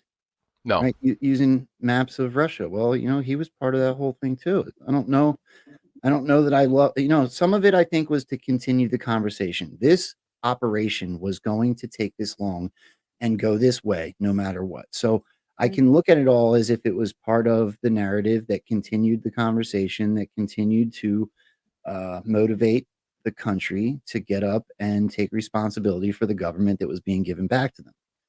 So I'm not completely mad because I don't know it all. I don't think any of us do. We're just using our own discernment with the information that we're being presented. But like you get feelings, right? Like I don't love Lynn Wood. I don't love Greg now. I don't love some of these people that were. Yep. So I just am considering everything. That's all. I'm not trying to be disrespectful, but Yeah, just I think it's important to remember that everything we see is designed to generate emotion. And if it correct. doesn't, if it doesn't generate some kind of emotion, then they're not being effective. Because the only way we fix things and get people to agree to let patriots take control of the country again is to get people riled up and excited, You know, right? back in 2019, we had to fill out the brackets, the Q posts with the brackets. And after pissing off my research team, I finally figured out how to fill out those brackets. And it came down to a totalitarian communist government and a representative republic when you play it all out. Trump keeps saying that we will give you your country back. It will be your choice, the choice to know. The only way to definitively give the people back their vote, because that is our biggest civil rights responsibility, is to give us an election to where we can have a say. So I think one of the ways to do that is you've got to get people so riled up that they say, hold up, I didn't sign up for this. I've got to get involved. And I think a lot of what we've been watching, this movie that started since August. Now, remember, the third movie was supposed to start August 19th, which is the first day of the DNC. And it's been off the charts absurd since then. Wouldn't you agree? Oh yeah. Sure. Absolutely. Right as we lead up to the election, getting people to go, wait a minute, and you're seeing all these TikTok videos. That's it. I'm done. If you don't vote for Trump, you're stupid. I mean, they've got all of these things coming out since August 19th. And I think that is by design to get people to realize that they have a choice to make. You know what? I was blessed enough. I could not be more grateful. I pray and hope it happens again. Friday nights are not easy for me, but I did get one off where my family went to visit the oldest daughter that's at West Virginia, and I had to work, so I got to be home. And so John Harold allowed me to go on the Liberty Den, right, with some of the most intelligent people in the movement, right? You can't deny that, whether you agree with everything that they say or not. They are some of the most intelligent people in the movement, and that's why they're in the positions they're in. There was Jay Treat there was Red Pill, there was John and Abs, right, and me. And the idea of full media control came up, and we had a very friendly debate about it. And I am obviously more woo than the rest of them. And like I said, I would humbly say they are all much more intelligent than I am. I run completely on my gut and my discernment, and I went to school at Hard Knocks. Like, my education comes from the street. That's the truth. But I can't look at all these. I'll even give an example. I can't look at the messaging that's coming out, and every single freaking news headline has the number 17 in it. Every single one. Like, it's absurd. It's gotten to the point where you can't turn the TV on without seeing the number 17. Yep. Look, check this one out. One of the newer ones. To see this, because we're talking about the working class, right? So this is 45. the margin among non-college graduates, all right? The voters of color. You go back 4 years ago, look at that. Joe Biden won that group by 45 points. Look at where Kamala Harris's support is today. She's still leading amongst that group, but that lead is down 17 points to just 28 points. And I will note that the margin among voters of color who actually graduate college is only— Wait a minute, can you stop it? Stop it. Pause it. Oh, no. Go back. Graduate What, college. what color did he use? The green? What is green in the Q posts? Go.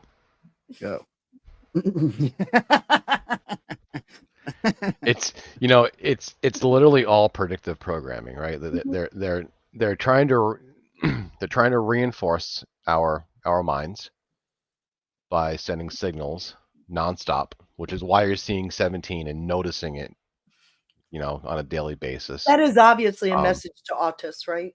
Yeah, and then of course the color green, right? Because they could have used any other color. Any color. They usually use red. Yeah. So the fact they're using green, yeah, they're definitely they're signaling. Green. I just find it interesting because that's obviously autist. People who truly are autistic, but you can see this stuff and but when you try to explain it to somebody else, saying I know what this means, they look at you like you're cuckoo because he didn't say anything. It's just there's just the symbolism in it. Yeah. Well, even these brilliant minds, like the guys I was just talking about, there is so much that's involved in what I believe is the most complex military operations the world has ever seen. Mm-hmm. That it is easy to get sucked into certain different parts of it, and this is my opinion, and feel like the level of control I believe there is couldn't be possible. There's just too many working parts. But then my argument would be our military intelligence, you're selling them short. If you believe that we're not capable, then you're fooling yourself. That's where I'm at. I also want to add to that, because if you truly understood the depth and breadth of what MI really is, you would understand it even more. There was a reason why Q told us about the 470. Remember, Mueller had a team of 470, and later on he confirmed what we were talking about before that. The 470th Intel, that's the Military Intelligence Brigade in the Army. So what we realize is, while you got the Mueller team, there's an MI component that's doing all the investigations. We figured this out early on with the Q post in 2018. And from then on, if you understood what that really means, when you talk about the 470th, remember there's all the contractors, there's all the ancillary programs that are around that. Sarge, you can talk about it. You know exactly what I'm talking about. Yep. It's a huge component that is not just domestic, but international. Yep, I agree with you 100%. Sorry, my phone's going off. We didn't wait for you. I'm stoked you're still coming though, Sean. Sean said he'll be here in 15. Yeah, 15 minutes. My God, I'm getting old, man. Come on.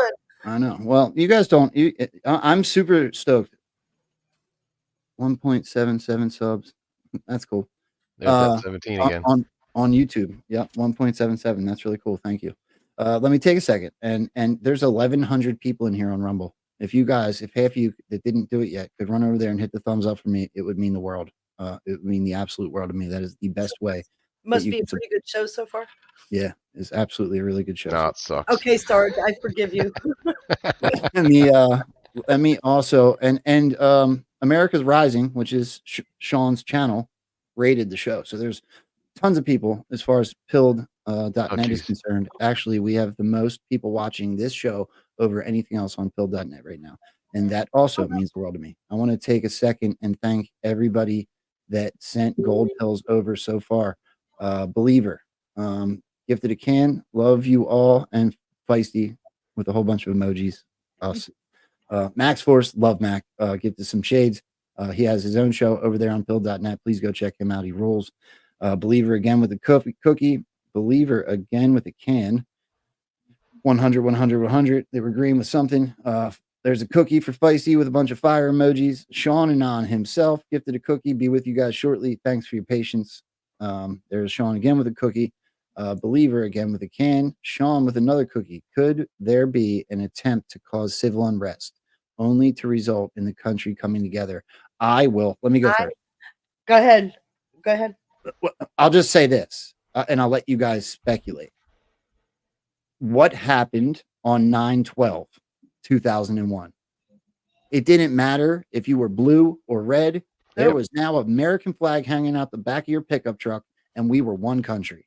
We were never more unified. Never. Than then. Oh yeah, yeah. It was like that was for me. That was the moment that literally caused me to go and enlist in the army, right? 'Cause like I didn't know any better at the time, so my train of thought was, hey, if they're gonna attack us on our own soil, then we're better off taking it to their home turf and making sure that that this doesn't happen again.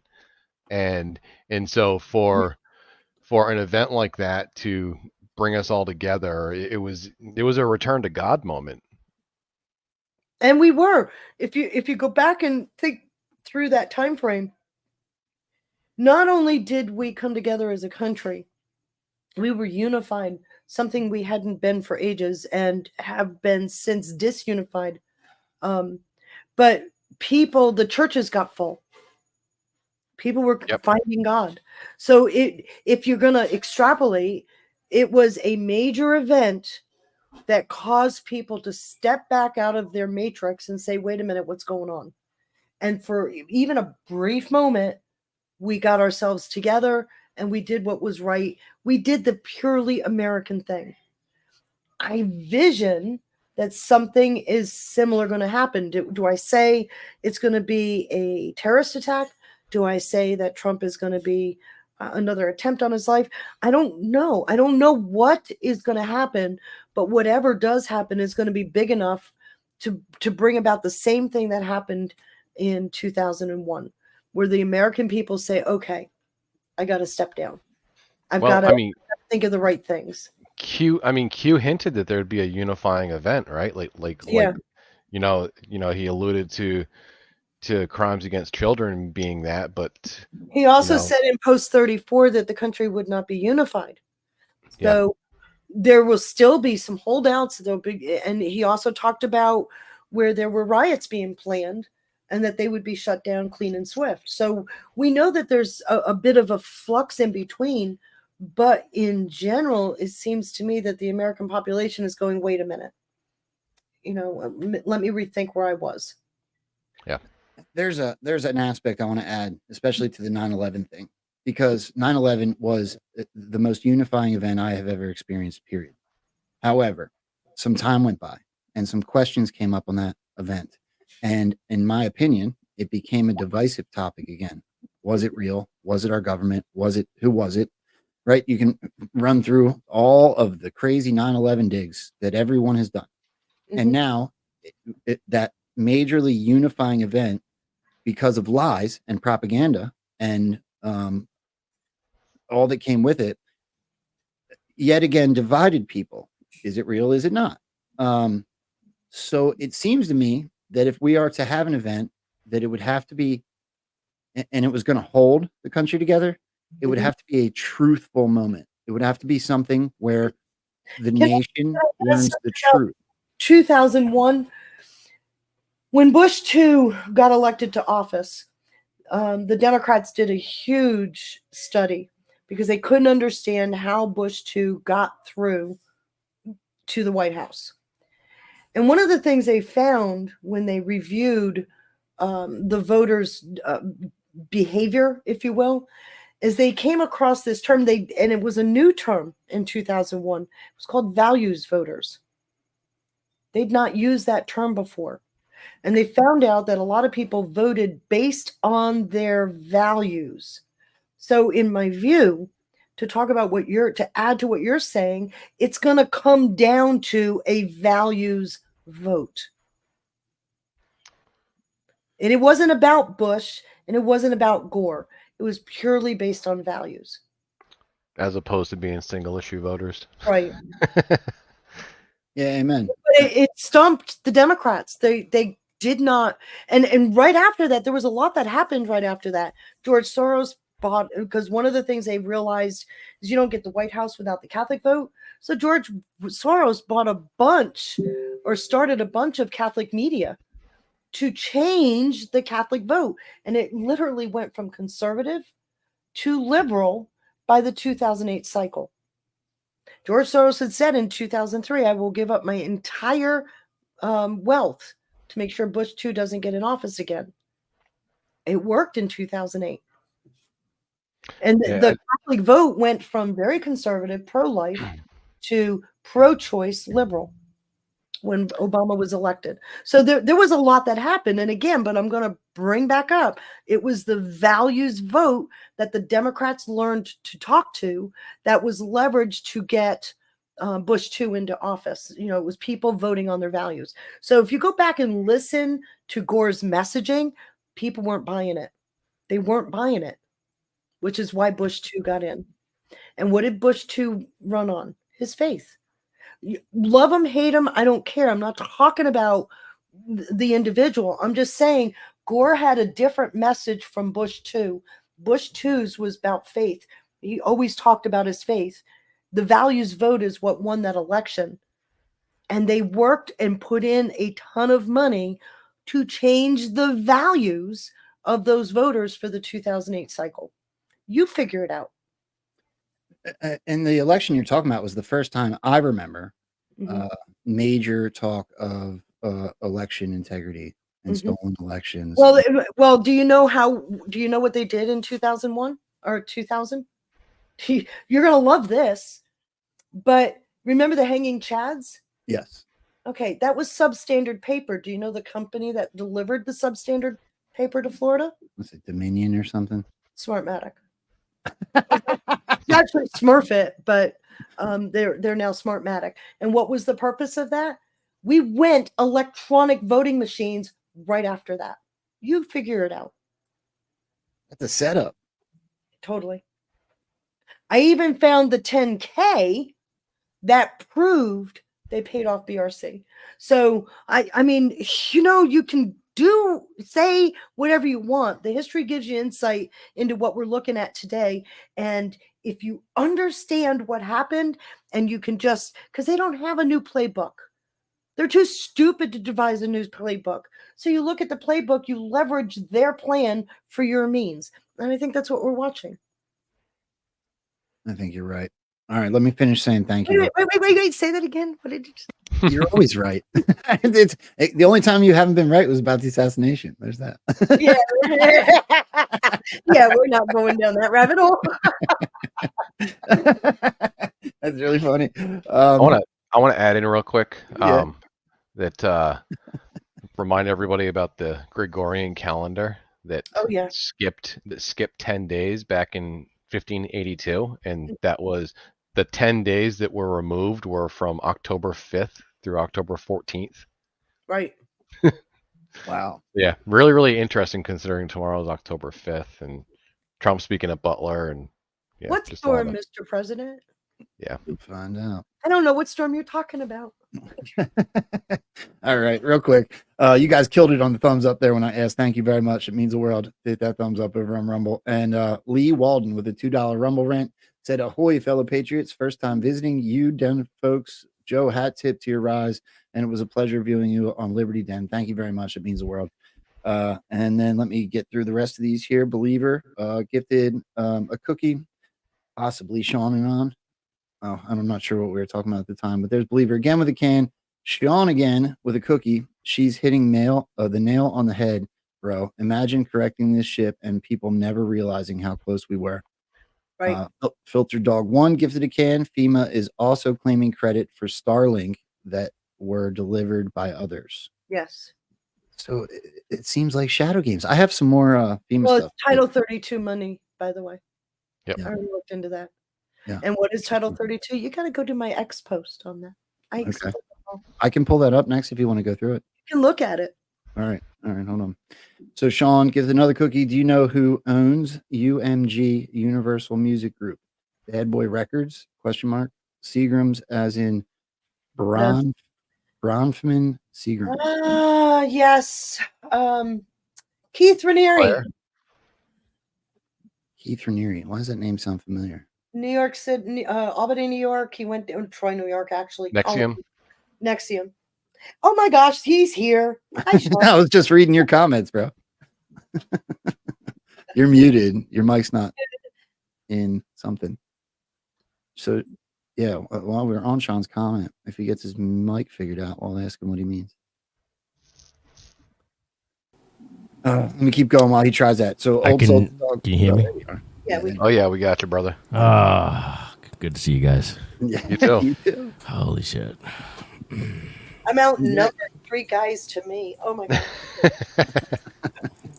I was just reading your comment about your cookie says, do you know who owns UMG, Universal Music Group? Bad Boy Records, ? Seagrams, as in Bronfman Seagrams. Don't take my word for it. But keep going. Keep going. Go all the way up that chain. I think it was 1995. I think no correction, 98. Seagrams purchased Universal Music Group as well as Universal Studios. So Seagrams, look it up. Seagrams owns Universal Music Group.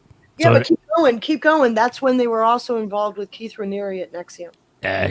So for anyone who doesn't know, sex cult or blackmail operation, Nexium, Keith Raniere, who is, I think, just a useful idiot, used by the Raniere Seagrams. is the only person so far that's been sentenced to, 120 years, is it?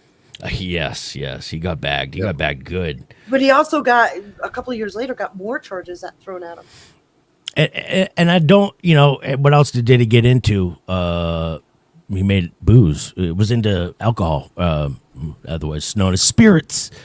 I think it was called Ciroc. Yeah. That was Diddy's big. Diddy sold the heck out of some Ciroc. That he did, Yep. yeah.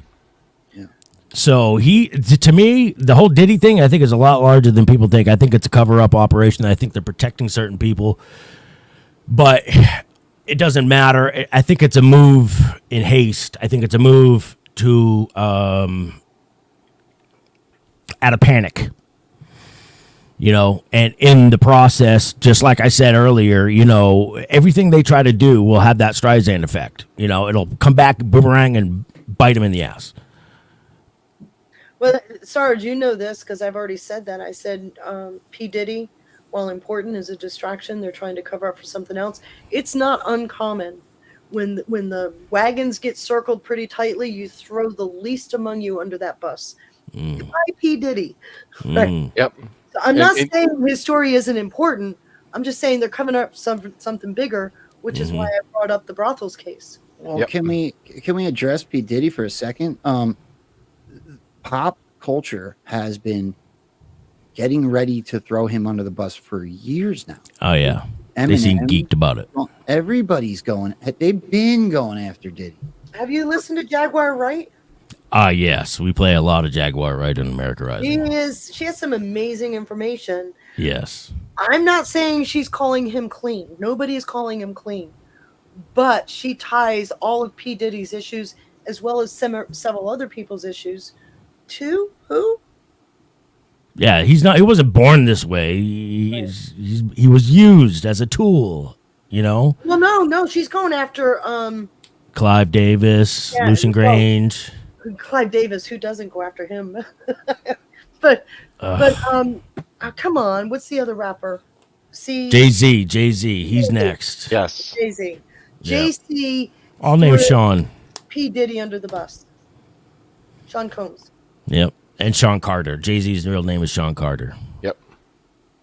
Isn't that Lil Wayne's name too? Oh, Wayne for fuck's Carter. sake. Don't even. I don't know enough. I think it's Wayne Carter. Mm-hmm. He did an album called Mr. Carter. Anyways, it's an honor and it's a pleasure to meet you guys. Yeah, you too. Yeah, man. Thank you. Were you listening to that show, bro? Was I listening to you? Yes. Of course I was. I know. Yes. I see all your pills. By the way, dude, that was some crazy evidence that basically the DHS may already be in the process of being dismantled, and she brought heat. As far All as right, I got to hear this. Are you serious? The DHS stuff? Yeah. Do you want to? Again?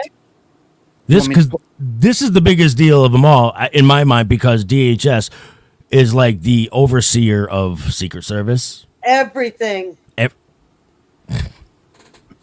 Do you want to do just the slide with the yellow? Start with the list of listed incorporated agencies. This will, I think, actually be good for anybody that's watched the whole show because I would love to go back over this one more time so that I am aware. Sorry, of what guys. that. But let's start with the list of incorporated agencies. And just so you know, Sean, back when DHS was stood up, I was on the team with Secretary Ridge to stand up this agency. And I always complained about it. Something wasn't right. Least of which is its headquarters is at St. Elizabeth's, which is a psych hospital. That's where their headquarters is. But literally something wasn't right. It was not set up properly. And just so you know the background, it was actually an agency designed under the Clinton administration, then shelved. There was no political will to pass it into law until 9/11. Then, of course, like that, within a month, they have DHS. Nevertheless, when they stood up DHS, they took all these sub-agencies from other agencies. So if Joe, if you'll go and pull up that list of incorporated agencies. Hold on one second. I got 4 more. I just want to say thank you so I don't forget them. Okay. Old Salty Dog with the can. Thank you very much. Braves Piano gifted a can. Texan Patriot Girl gifted a can. Sean Joe with the cookie. And Trump Red Pill 1 also with the cookie. Thank you guys very, very much. I think that people should be recognized if they go above and beyond and support the show that way. So thank you all very much for that. So this isn't the one you see at the bottom, Feisty. That's The not one that with the list of incorporated agencies. That's the U.S. Department of Homeland Security under history. Remember, we went through that. You got so much in here. Yeah, I'll look for the subordinate agencies. Was that the Wikipedia? Yep. Yes. Yeah, okay. So Alejandro Mayorkas is heading Oh, I got more for him. a branch of the government that is being dismantled. Be patient. I got Oh more. boy. Oh no, not that one. The other one. The other link. Let me go through the layup. I've gotta wet the noodle. Okay. Here we go. Okay. You want me to go down to the... Yeah, go down to the list of incorporated agencies. There you go. Okay, so when DHS was stood up, we used to joke, how do you stand up a new agency? You get rid of the riffraff out of the other agencies. So with that vein of thought in mind, consider this, there's something wrong with each of these, and they got put under DHS. So you got Customs Service, which came out of Treasury, INS, which came out of Justice, and just go down the list, and you see, stop at FEMA. There, stop there. Notice it didn't have a predicate agency. Just going to point that out. The reason why it didn't have a predicate agency is FEMA wasn't an agency. It was a quasi. It didn't belong to the feds and it didn't belong to the states. All FEMA was designed to be was a coordinating point between the feds and the states. They put it under DHS. This Kind of is like DNI. They put FEMA under DHS. This is what caused the Katrina issue and what's going on now. But what you see, and you can keep going down this list, these are all the underlying agencies, sub-agencies underneath DHS. of DHS. So Plum Island. Oh boy. you look at the list. Holy shit. And I can tell you there is something wrong with every one of these. Yes, yes. right? Yep. So, what, like I said, how do you stand up a new agency? You get rid of the riffraff out of your agency. Isn't that interesting to see this list? And as you go down the list, you'll probably be able to find a ready news article about an issue at that agency. Correct? Okay. Oh yeah, I mean, the Secret Service is a great example because we've seen So the much. problems with them in the past couple of months with the with the Trump assassination attempts. Right. But it's not just incompetency. It's and a lot of people. I think a lot of people normies get hung up. Is okay. You're going to need participation from everybody within those agencies. Yes or no? I wonder if it's just, because a lot of the things they do that are disgusting, a lot of it, not all of it, is just omission, like not doing things, right? Yeah. Well, let me take you a step further with Secret Service to be specific. Secret Service doesn't determine who gets extra security detail. You know that, right? Right, yeah. Okay. So that's Mayorkas works with the team of 4 out of Congress, or team of 5. So there's 6 people on the committee. Mayorkas goes to this committee. You've got 2 from the House, 2 from the Senate, and that team decided that the Senate Sergeant at Arms would be the 5th member, who, by the way, has her own story. And now that's in my chat room. Have you seen where the head of FEMA is from? Yes. Aurora, Colorado. Oh, geez. But keep going down this story. Now bring up the slide or the website. Okay. What I did was, and know that slide is there. Now go to the Wikipedia, so he can see what I'm talking about. You're gonna have to bear with me. Up one. You want to go the other one? Yes. That one. Okay, so this is what got me going and why I am now suddenly on Joe's show, because it's Sarge's fault. I said, Sarge, look what I found. What do you think? Next thing I know, we're getting ready for a show. Okay, so let's go through the legend. The white boxes, or the highlighted lines that are white, they did not require Senate. Confirmed by Senate is green. Gold is serving and enacting. Gray is a disbanded organization and nominees who withdrew. Okay, come down the list. This is all just Donald Trump. Notice the first thing you see, Chad Wolf acting. Okay, look at the date. Yeah. Ken Cuccinelli acting. Notice there's no date that he left. Keep coming. That's interesting. Keep coming. These are Kufari is the IG, which is get into him in a minute. And he's under a lot of heat right now. Yeah, but Are they still in office? They can't Kufari, be. Kufari is still. Let me just hang you on that limb for just a little longer. Keep So coming. plants. I think so. Here's one. Stop. Krebs, fucking Krebs, Okay, so man. now that you can see this website yourself, but go to the slide I gave you, Joe. Bring up that slide. That one. Okay. Let's start, because I wanted him to stop at Krebs. Krebs, if you notice, came from Undersecretary of Homeland Security, National Protection and Programs. What is gray? Disbanded. Whoa. Where did he go? CISA. What did they do? Resign. What date? November 17th. Come over here to FEMA. You've got, Peter Gaynor, right? What is the gray? Disbanded.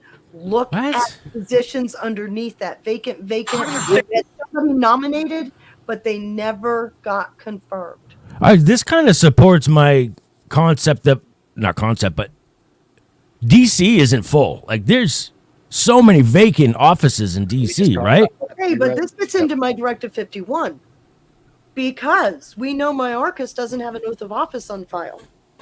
Yeah, he's not the only one either. Right. I know, I got the whole list, but so he's a placeholder. Oh. Who would be the Secretary of DHS? When you recognize he resigned January 12th as acting, that's Chad Wolf. He's still there. Chad Wolf is still there? Chad Wolf is still there. They said Chad Wolf. Here's the thing. Remember Kirsten Nielsen? She used to be the DHS secretary. Yes. She resigned yes, in 2019. Yeah. Chad Wolf was her placement in an acting capacity. Yeah, there was a lot of acting capacity. positions. Yes. In November of 2020, they came back and said that his position was unlawful. He was appointed unlawfully, which we know is not true. He can put in an acting person. What if DHS was being disbanded as early as 2019? So the position didn't exist anymore. The position didn't exist. And doesn't this time? What about the oaths? Like most of these people. Go ahead. Most of them. Do you have that? Do you want me to give it to you? I don't have it. No, I just know of it. Do you know about this, Sean? About all the positions that don't have an oath on file? Yes. Yes. Okay. It is jarring. Yes, most of Biden's cabinet doesn't have an oath on file. If you even remotely consider Directive 51 COG gone, they're placeholders. Yeah, which so some of these people like Chad Wolf may have been designated an alternate position under Directive 51. Right. Could there be a replacement position that we don't know about? We may not, but I think the reason why they're acting is he got rid of the people that weren't in the right position. They're still acting. If the person who's there now doesn't have an oath on file, it's the last person that holds an oath, right? Even though they're acting, they took an oath. So they're not committing treason. No. No, and keep in mind, Directive 51, Presidential Directive 40, the whole point of that is to continue critical functions of the government. Yep. Right. So do you understand Directive 51, Sean? What it was designed to do? President Bush put out Directive 51 May 7th, 2008. Okay, that directive, first and foremost, required the federal government to determine essential functions. Essential. Ooh. Now, you've heard during the storms, everything, key personnel. You've heard that term, right? Yes, yes. Yep. The federal government's first step was to determine its essential functions. You'd have to go through my Cogon channel to see this, but once they did that, Obama took it. He canceled that directive. He puts out PPD 40, which, by the way, added new technology, lessons learned, but that's still largely confidential. Okay, that's Cogon, but they've already figured out the essential functions. Trump comes along. He adds the entirety of the risk mitigation process to it. So I've always asked the question, okay, call me a fool, but why would the government spend three administrations to develop a tool they were never going to use? And it's more than devolution. I'm sorry, but this is bigger than devolution. Oh, 100%. But that just made it even bigger in my head. Wow. Yeah. Devolution is one of six. It's one of six critical phases of Presidential Directive 40. So I have a Cogon channel that I stood up that goes through this in detail as to why I think it's in play. I go through the executive order. I go through all the changes to it. I bring you down through this whole thing. And the reason why I do that is because if we're in a position where we're, quote, watching a movie, this is the underlying part of that, number one. Number two, which is all the neat sound bites that Joe collects. But remember, if it's designed to show you what things could have been, the government is functioning. Barely, but yeah. Yeah. One of the things you notice, remember the Trump accomplishments list. It's a 13-page PDF. And as you go down that list of accomplishments, a lot of it needs congressional authorities. In other words, we had a working Congress during Trump. There's a lot more going right than wrong, which means we've been in a psyop this entire time. What did Trump From both sides. From both sides. Trump said when he came into office, I came to disrupt. We are in a live exercise. Which is why I say all the time, too, like, imagine correcting this ship tomorrow, back on trajectory, and we get Trump back in office. Why that would be such a detriment would be, imagine 10, 20 years from now and people being born in this world, in this country, and not realizing how effing close we were to We communism. actually came. So We were it, that close. and it pains me to say this. I take no pleasure in saying this. God, please, man, it needs to be this way. Mm-hmm. The pain needs to be felt. Unfortunately, Oh, isn't it a good time to play that soundbite? Which one? I got them all. I don't know which People one. will understand why. Oh. Yeah, I mean, we were sleeping for so long, Yes. for decades. Yeah, you deserved it. You know, like 9/11 hit, and people didn't know what hit them, but they knew they all had to, to come together. Mhm. And it's not until years later that people really started to dissect what happened on 9/11. So people are waking up, but it's just a slow process. One of the things for me about 9/11 was actually 9/10, the Rumsfeld speech. Yes. He says, he actually puts out there a war on bureaucracy. Then you get 9/11. Yep. And the video that will get Trump elected, you can actually pair them up with what Rumsfeld said and what Trump has said. It's an answer to what Rumsfeld was talking about. So it's all there. Everything is here. And Rumsfeld himself has been playing a large role in government in those positions for a long time, a lot longer than just then. Right. But I've been saying too for a while, and shout out to SSG. I think I overheard you saying that you enlisted in the military right after 9/11. Dude, I was this close as well. And if I'm not mistaken, and I've taken this but this has been my analysis, rough analysis, is I feel like we're watching the dissolution of a corporation. Right. Yeah. Well, Feels I'm like not- that in a way. It does. Because the corporation is not something that's not fluid. But keep going. Yeah, I feel like the NGOs kind of like the board members paying themselves off, It's not the sort of. corporation, it's the unholy alliance between K Street and Capitol Hill. Ooh, interesting. And Yeah. the K Street is Lobby Row, right? Yeah. We had this entity Ooh, interesting. that took over Congress. They took over policy writing. I don't know if you Yeah, remember. because Congress could handle all this FEMA stuff overnight, Right. with the power of the purse. But they don't. But they don't. Because they're controlled by K Street. They're controlled by these lobbyists. Yeah, they're told what to do. Mm-hmm. Have you ever been to K Street? No. Have you ever seen K Street? It's Oh, the most my beautiful, goodness. It's the most beautiful street in DC. All this Really? granite windows, gold, bronze. Oh, see, that's I mean, interesting. it is I'm a lobbying. former Mason. I'm a former stonemason. It gives off the weirdest vibes, though. I bet. You can yeah. go anywhere else in DC. You're going to get some of the Greco-Roman architecture. You go down K Street, and it's like, whoa, there's a lot of money on K Street. Yeah. A lot of money. I mean, they even have access roads. I mean, it's a beautiful street. We paid for it. It better be at least beautiful, right? See, my hope is too, because my heart's still breaking today for Tina Peters, because I'm a big advocate for her, what she stands for, what she's done, and to see her get 9 years, man, my hope. I'm just going to tell you my hope, and what I pray happens hope is is the that- election fraud is exposed, the voter fraud is exposed, so that it can help her case as well. Wouldn't that make a great October surprise to have? That's- something that- Yes. Yep. You just nailed it. And that's my hope, is that they're setting a trap. I hope they're setting a trap for them. Man, they need to be able to, the space to steal it. Listen to this. We'll be able to do things that you never even thought. The only good thing about what happened with this 4-year disaster is that the people will understand when we fix our country. They'll be much more understanding than they would have been if we just went straight ahead and did it. It had to Because be this this way. country It had has to be never this been way. laughed at like a bunch of dopes. Yep.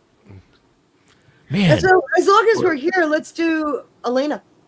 man, that Oh, was yeah. crazy. You want to look at Elena? Let me address this real quick, because I see you guys in the chat going back and forth about this. Look, this is my mindset. We are the news now. All of us. It Yeah. takes every single one of us, every single one of you guys in the chat, all 4 the people that you see on your screen right now. I'm not gonna ever go back and forth about who's better at this. Look, it takes all of us, and it legitimately takes all of us, and that's why I set this show up this way, Rambo and Friends. And everybody love, plays a role. Everybody plays a specific role.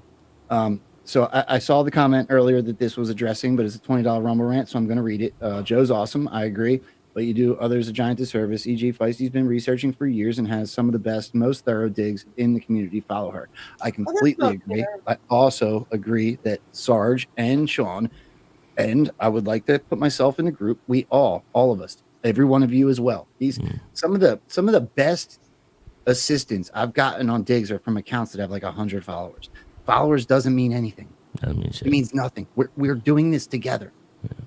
Right. All right. Yeah. Sorry. I just want to add to that real quick. I appreciate hearing about my history book, please. Number one, I don't get a whole lot of attention out in the real world because I'm not an influencer. I don't have a large footprint. So thank you, Joe. Thank you, Sarge, because Sarge, every time I turn around, thank you, Sarge. It is your fault we're on this show today. I never met you before, but if it weren't for us being able to talk about it in a venue like this, I don't think my research matters if it doesn't have a voice. So thank you. Yeah, and I want to add, I was actually talking to a friend about you yesterday, Joe, and you know, like you came up, you know, pretty quickly, and there's a reason why, you know, you captured all of our attention, right? And it's because of your personality, and you know, you're as real as they come. You're very relatable, despite your unique experience. You know, so you're doing something right.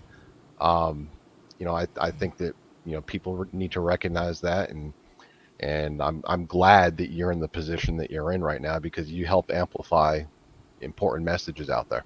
You know, I'm going to say this and we'll move on. I don't want to make it a big love fest, even though I do love y'all.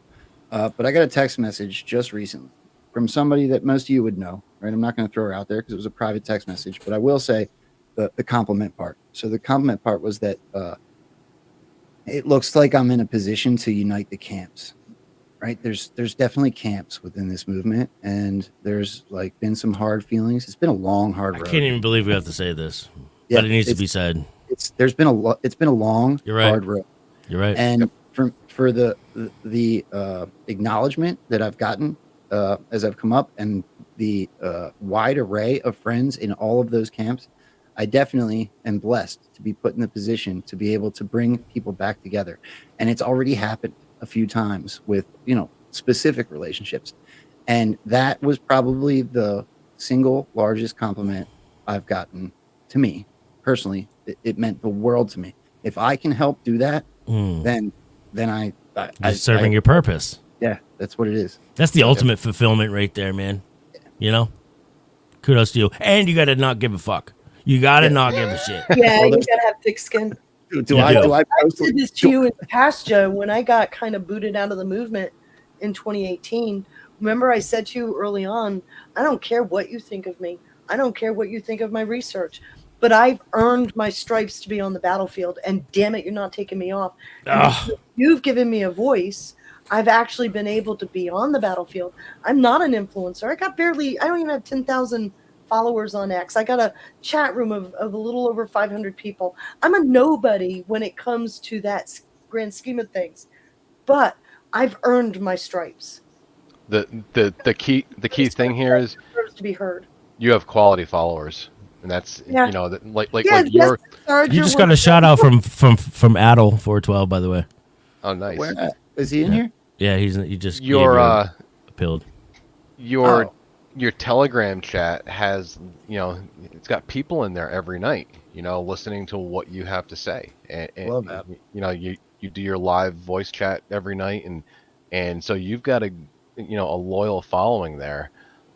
They're tracking everything you say. Yeah, we're all crazy. Now we should bring it. Now if we can just bring everybody all together. I mean, like Joe said, as long as, you know, we all have the same goal in mind, in common, then that's what matters. Hey, listen, I want you to stop hypersexualizing children. I don't think that's asking too much. Hey, I'd like to stop the trafficking of children. I don't think that's asking too much. Hey, I'd like to stop ignoring the trafficking of children, pretending like it's not happening. Because I don't know about you guys, but the society I'd like to live in is a society where if one child goes missing, nobody's going to work today. I'm sorry. We're going to find this child. That's the kind of society I want.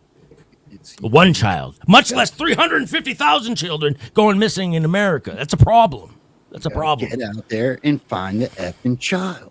Yes.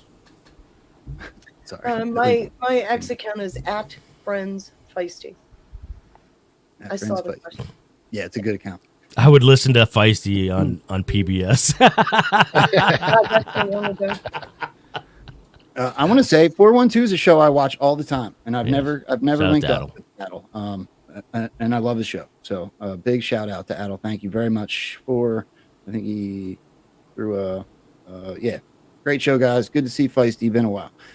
There it is. Hat tip to you as well. So thank you, Adel, for being in here, bro.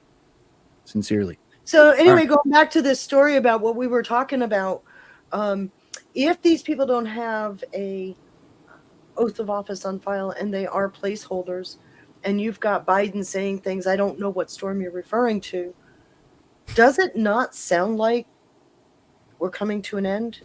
And then you got the thing yesterday, which was phenomenal, because FEMA, you got Title 10, Title 32 dollars. Okay, I don't know if you guys know about these two sets of pots. Title 10 is federal response. Title 32 is what the states use, using federal money to respond in an emergency. DeSantis used Title 32 authorities to take National Guard and send them to the ports. And within 2 hours, we had a suspension of the strike till the 15th of January. Isn't that just kind of interesting timing? Yep. It just kind of just sticks out, doesn't it? My 40,000 foot view, and I want to get you guys' thought on this. This is kind of how I see, or have seen things, is we've had them in check. When I say we, let's just say an alliance has had them in checkmate for quite some time now. And I would even argue that checkmate probably happened sometime around 2018-ish. I actually think it happened before Trump came in, or he couldn't have disrupted. I agree. That's a totally, I mean, we could have that conversation for 2 days easily. Yeah. But what I'm thinking is that checkmate, but that's like seven moves. I feel like we're at like 4 moves now, right? The enemy knows they're in checkmate. But again, it's 4 moves until you actually reach that checkmate. And what we're watching play out is those moves taken out, right? Playing himself out. Israel being saved for last. Israel being in the news a lot. Isn't it interesting that just yesterday Putin says, hey, all of my people in Israel, get out now. What if China, Russia, and others are coordinating with POTUS to end the New World Order? Oh, capitulation tour. I mean, I've long suspected that. That's not Putin capitulating. That's Putin saying we're done. No, what I mean is that tour that Trump went. It's called I guess they call it the capitulation tour, right? We went and got the sword dance in Saudi Arabia. Saudi Arabia, May 2017. Yeah. Crossed into North Korea. Never happened before. Had dinner at the unprecedented, all of them. He's shaking the hands of all of these others, right? China, Russia, and others. The ball is now in your hands. And then you've got Biden, who they're laughing at. So, so Sean, did you see what Biden said? Did you see Biden's comment on that? All right, this will be the 3rd time I present this. Bear with us, guys. If you watch all the time, but it's important, and somebody like Sean needs to see it. So we'll just show this first. So this was Biden. This was Biden yesterday. Of course, they made him look like an idiot, like he had no idea there was a storm, but I don't think that's what it is. Listen close. Storm zone need, Mr. President? Okay. What are the states in the storm zone? What do they need after what you saw today? Oh, in the storm zone? Yes, sir. I'm wondering what storm you're talking about. They're getting everything they need. They're very happy across the board. Okay, stop. Can you pull up my Twitter? Because that's where the other one is. What other one? What do you mean? Because I put them together. Oh, you put them together. Yeah.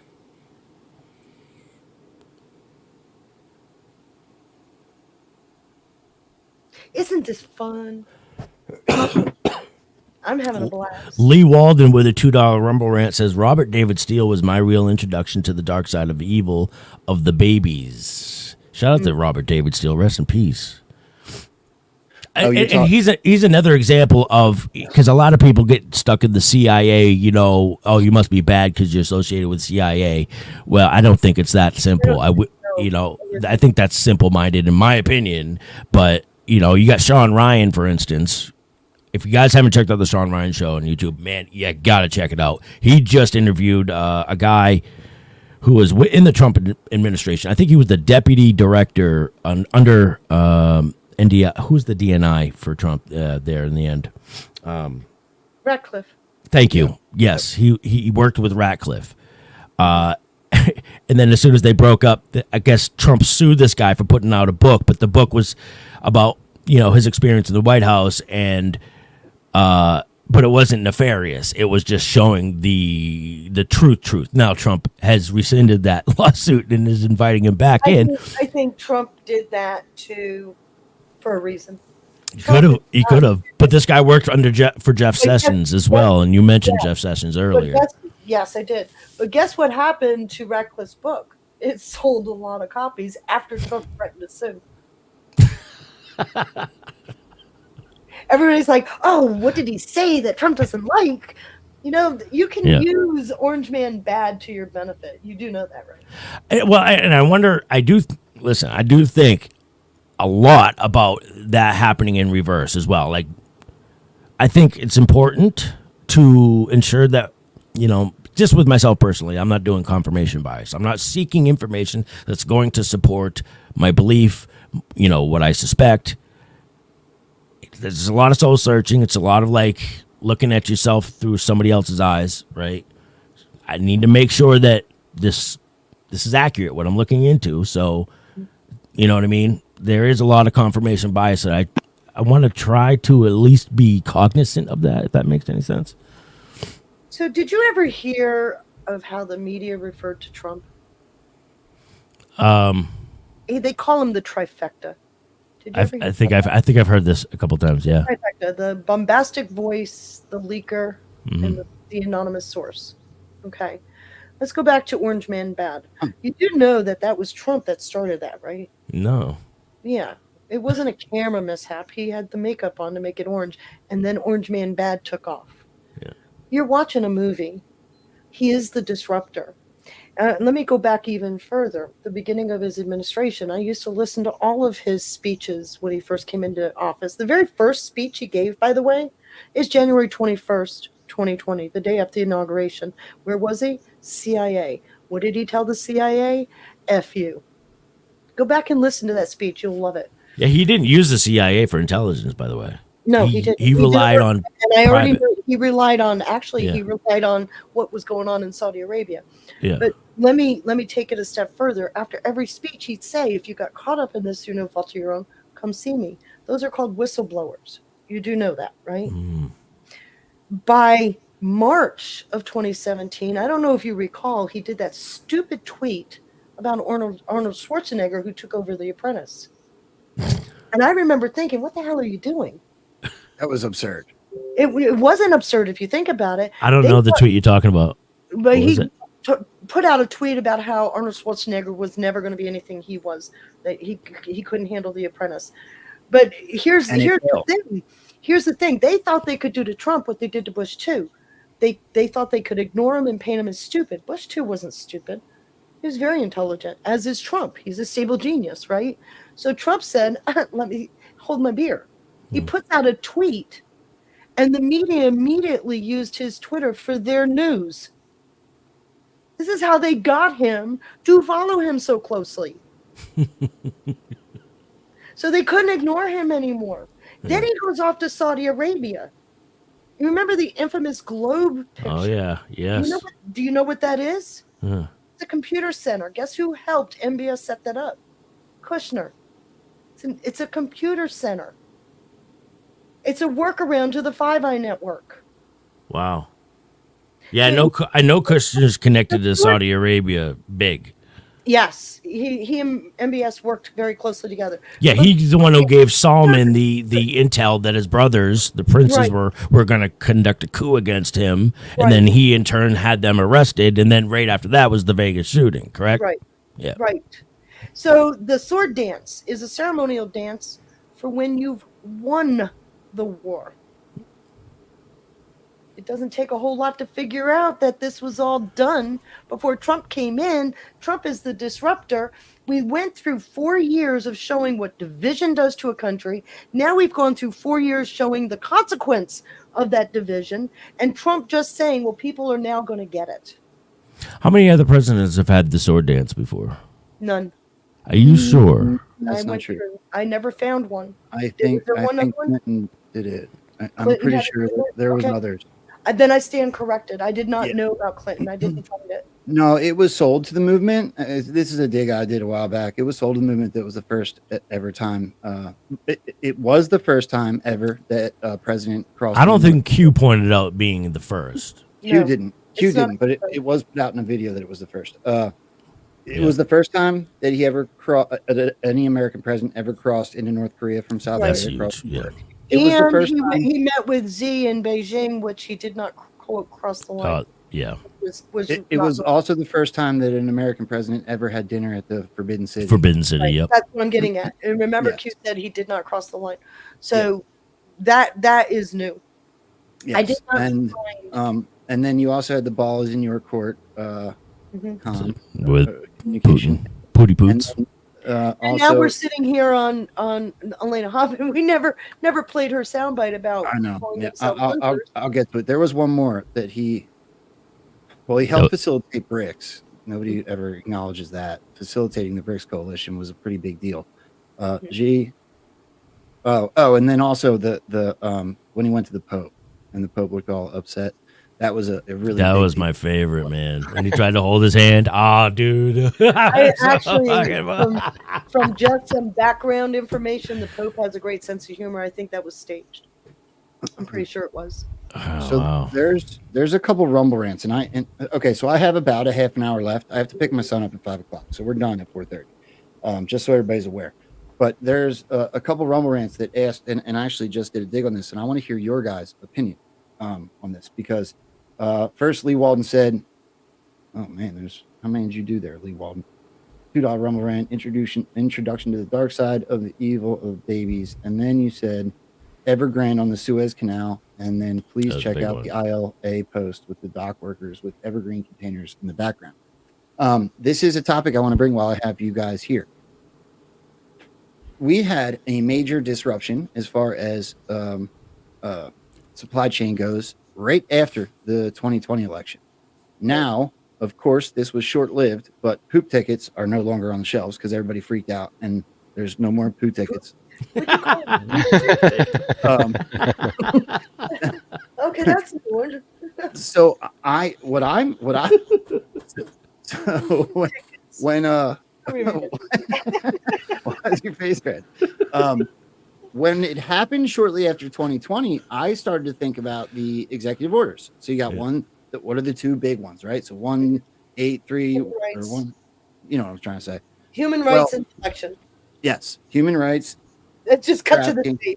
and or election interference. Election interference. So I looked at the pause in shipping around the planet. If everybody remembers, there was hundreds, if not thousands of ships parked offshore all around the globe. It halted. Well, that only made sense to me because the 2020 election was obviously stolen. DC was caged in, right? We can run the gamut with all that information. And now we're getting major evergreen comms. Whoa. Right. This is literally the ILA 2 days ago in an interview. Mm-hmm. And so we're seeing this supply chain disruption. The same time we're getting Diddy information, the same time that all of this is culminating in the end. And don't forget who owns UMG.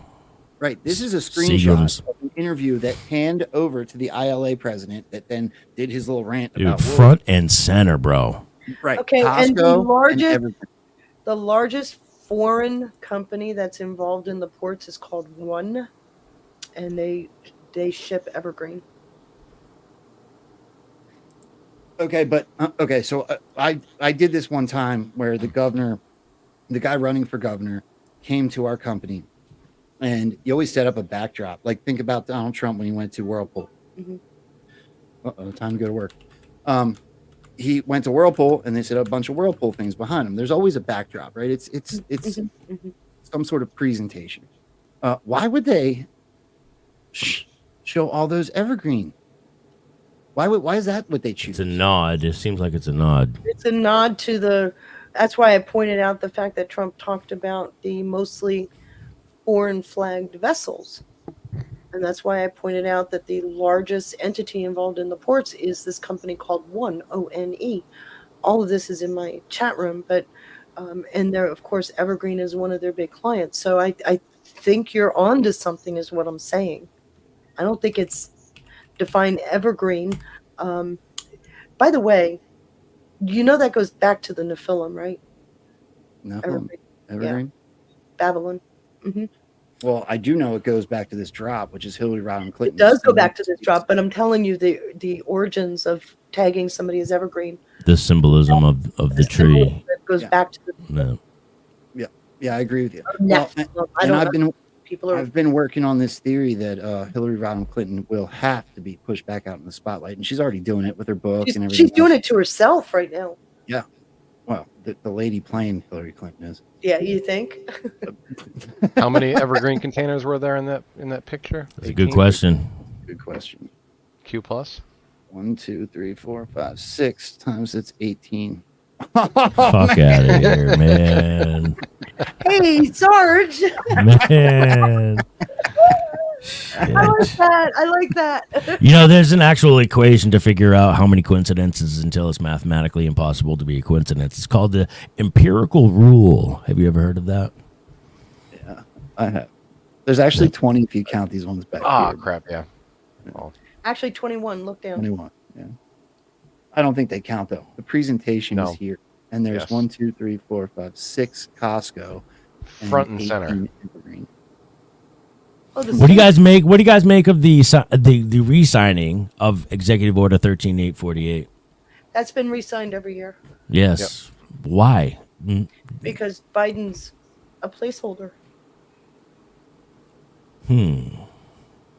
That's interesting. You know, and you'd have to look at my cog on, but the speech Trump gave to CPAC, February 28th, 2021. Watch it. He was late, very late. When he gave the speech, he was on the stage exactly 131 minutes. He kept talking about what happened at 3:02 in the morning. Nothing happened at 3:02 in the morning. They shut down the count at 3:42 in the morning. Now go look at post 131. Emergency NetSec briefing at 3:02 a.m. Remember, in December, we had Durham in a post, and it was always my theory that Durham took the election to the Supreme Court. All those cases that the states wouldn't hear, they didn't, under Throckmorton, didn't have standing. Only an Article I court could do that, and that's the Supreme Court, and only the Attorney General or his designee could take an election fraud case to the court. There's a difference between election fraud and voter fraud. Voter fraud is civil. Huge difference. Election fraud is when a person for federal office is involved, whether they're a candidate or they're already holding office.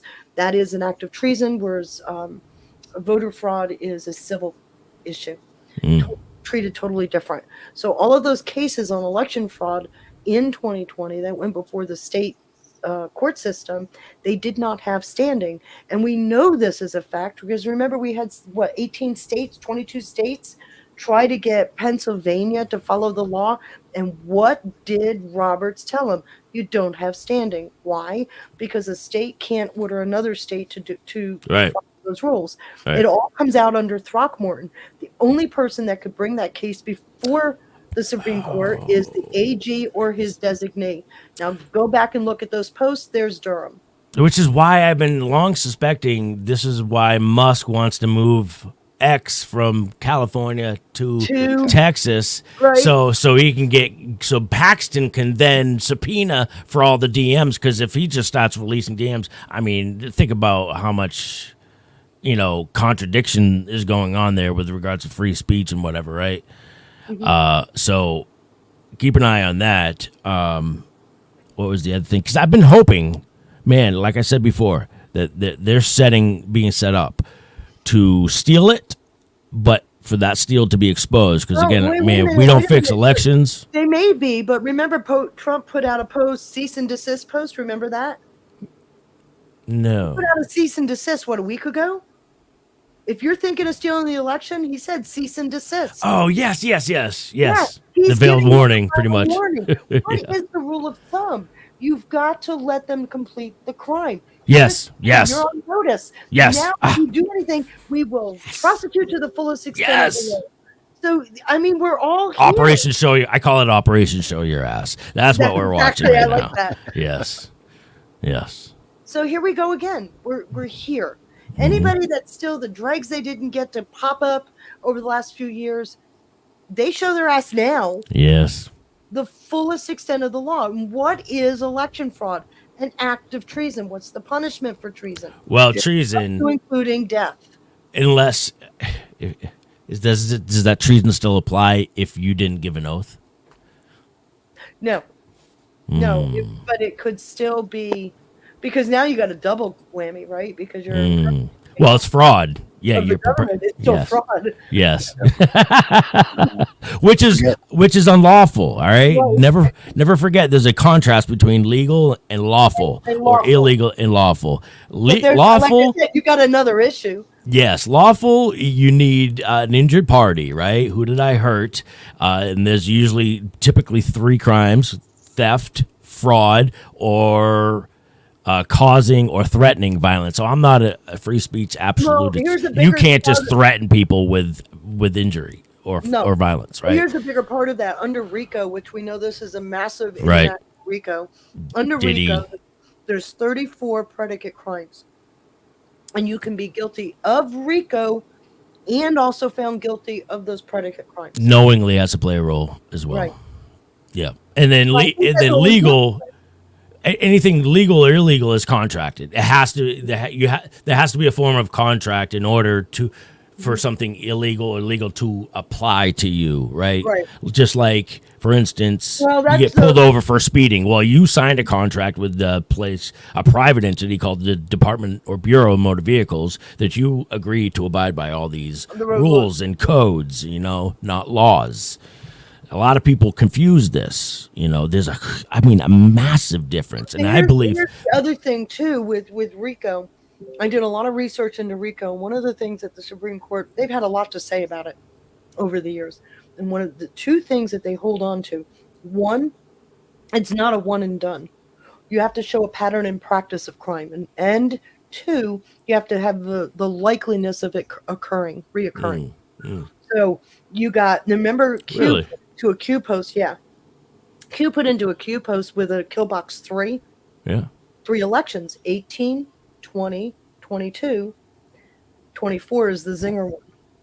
So if you look at that 3, then they've been tracing and tracking since the 2018 cycle, which we know they have because Q said in a post the objective was the Senate. They knew they were going to lose the House. The objective was the Senate.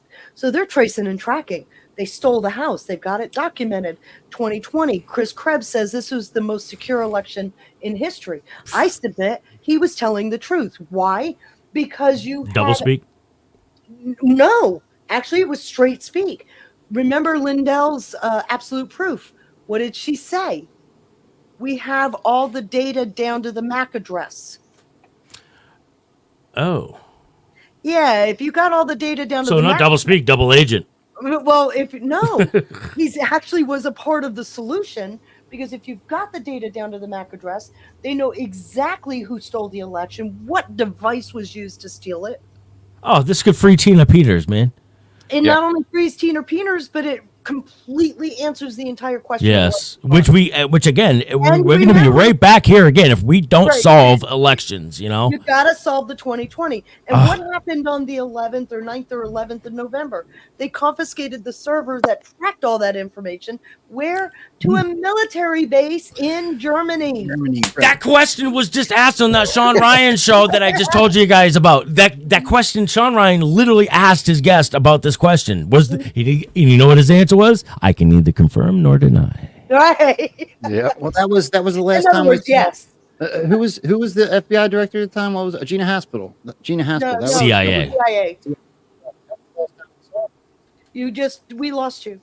She was a control. She was She's a back? placeholder. She was good. a placeholder. Is my sound gone? Yeah, good she's now. gone. It's We back just now. lost you for a second. My bad. Yeah. Only for the sake We're of time. running it's out for- of time. I'm sorry. I know. I We want to can show do one this fun again. thing. And then I know. I could do this for fucking hours. I know. do this for hours. I just want to John- bring up. I want to bring up one point about Throckmorton that hasn't been mentioned yet, and it's probably our or like mine and Feisty's favorite saying, and that's fraud vitiates everything. Fraud. Yeah. It does. That Yes. comes out of the Throckmorton case. Yes, it does. Fraud Yes. vitiates So everything. When glad it's you guys said vitiated, that. It kind of Spicy. reverses everything. I've got so much research on this. I've got actually a channel stood up for Throckmorton as well. But You've got research littered everywhere, like but over many years. I'm gonna try to telling you, strong arm. one of the things that is really clear to me, and I want to, because I know we're running up on the end of the clock, I want to just point this out to everybody. Our Constitution was designed in such a way that they literally can't take our country down. We've got all the safeguards we need in place. It doesn't matter if there's a rotten branch here or there. We've got the safeguards. Look at Title 32 being used to circumvent a corrupt federal system, what DeSantis did yesterday. So that said, the next step, like Trump said, just going ahead and doing it, people wouldn't understand. Got to get people to the point where they go, I get it. That's So been I'd the be last- interested to hear your take on what you think the enemy's positions are. Right? Are they familiar? Do you think they recognize what's going on completely, or is this? First of Are we all- just first seeing of the all, death I don't- throes? I don't look at the enemy as one group, okay? I think the puppet masters were taken down before the 2016. I Or at really least do. one leg was, yeah. That piece of it. Q says what was important to them are the fortified and entrenched, or the entrenched and fortified is how we put it. You're not talking puppet masters. You're talking workers, worker bees, right? Foot soldiers. So these Useless are people in the idiots. government that got embedded in. So if the goal is the entrenched and fortified, you create conditions that their heads pop up. Well, whack-a-mole. Yes. Whack-a-mole walls. Oh, I love that. Did you Man, see we the got to do whack-a-mole this again. We got to do this again, man. I was going to say this, but I was going to strong arm. I'm You should have Feisty on one of your late night shows. I- bro. if you guys do the late night thing, man, the door is open to say the least, man. I mean, we're looking to fill another slot, anyways, and I just want to get some good conversation going on America Rising. So, Isn't you guys, this fun though? I'm having a blast. You I don't know kidding how me? other people aren't having a blast. all I need is a stove right here and a microwave over here or something. I don't even need to leave. Gotta Look, coffee, and gotta a- have and a coffee. fridge. We're good to go. I'm showing one fun thing before we get out of here. Please. Quick question: what kind of guitar is that on the wall behind you? That I built that one. Well, that's a Jackson, and I put in EMG. No, Seymour Duncan Invaders pickups in there, Nice. and I got a couple of them. Or you I guys approve. would have a lot to talk about. Yep, You're yep. both musicians. Yeah. Yes, I make music. Yeah. Yeah, SSG does as well. Ooh. Yeah, I'll I've tell you got what, a few songs. Sarge, do you have one of the can you send me a link to one of the songs? Maybe we'll go out with that today. Yeah, You got The last one, I really like the last one. I just wrote one called Hopium. Yeah, I will. Send me the link in the private chat here on wherever, Gotcha. whatever. Freaking what do I use? Good stuff. on StreamYard. Yeah. Yeah, I got you. Use OBS. All right. No, you'd have to teach me. Bro. I would. All right. So listen to this. So this was on Ingram last night, and I'm going to tie this to the Army. wait for it, okay? Listen to this. And so I paid back with 25 years of service in Navy Special Operations. As Cow. a Navy diver, I recovered John F. Kennedy Jr. What'd you say? That's home What- cow. Oh yeah. Listen to what he says. It's super Yeah, I heard. interesting. I did not know in this. his plane. And then as an EOD tech, I defused bombs for our SEAL teams and Special Forces teams because I wanted to pay. And so I paid back with 25 years of service in Navy Special Operations. As a Navy diver, I recovered John F. Kennedy Jr. In his plane. And then as an EOD tech. What? That's an odd way to say that, right? Well, That's a so this recovery is. mission. He was a SEAL. Oh, shoot, I lost it. Hold on, I gotta pull the other thing. Yeah, so it's just interesting the way he said it. And what it made me think of was, did you guys see the? Okay, so we know the Ghost in the Machine videos, right? Yeah. Did you see the most recent one? It's not Forpog. It's the Army.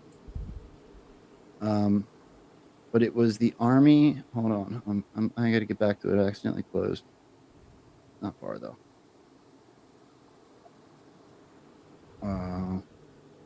War Horizon, who I've been sharing a lot of his stuff here recently because the dude's kind of awesome.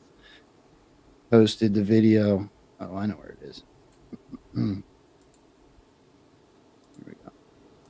Right this way. There it is. All right. So, And it's a 7-string, by the way. Nice. I've got a few Yes. of those. Yeah. okay, I found it. Thank you for bearing with me. So, irregular warfare is everywhere. A new video by the U.S. Army John F. Kennedy Special Warfare Center and School put this video out, which seems to add right to the Ghost in the Machine videos. Have you guys seen this yet? No. Yeah, I've seen this one, but yeah, play it.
Kennedy. I saw the word unity in there. Irregular Warfare Center. Yep. Yeah. John F. Kennedy. The new video by the U.S. Army John F. Kennedy Special Warfare Center and School. I just thought it was a really cool video. It gives me major. Isn't it the Irregular Warfare Center that was responsible for putting out the original coin documents? Counterintelligence. I think it was. McChrystal's the one who developed them, but I think it came out of the Irregular Warfare Center. I'd have to look that up again, but I think so. Okay. Well, it's relatively new as of what? 20 Yeah, that October was 20. this week. Wow. I think they're the ones that controlled it. Coin is what they're using on us. That's the PSYOP they're using on us. It says here the IWC Irregular Warfare Center serves as a central mechanism for developing DoD irregular warfare knowledge, concepts, and doctrine. The center will be featuring research, analysis, education, and international engagement to strengthen the U.S. network of international allies and security partners. It was originally the Counterinsurgency Center. Yeah, counterinsurgency. There you go. You can't make that up. Casting. Coin. The coin center. That's what I'm saying. This is coin, and if you understand coin, let me grab something for you, and I'll show you what I'm talking about. Where the hell is my?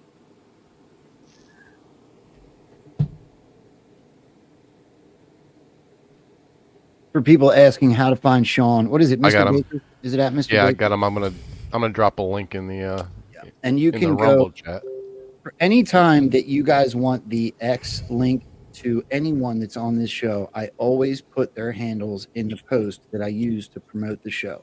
So in the Telegram, in the Twitter, on True Social, I always attach their handles. So you can go to my page, Oh, thank you. always find whoever it is that's on the show that day.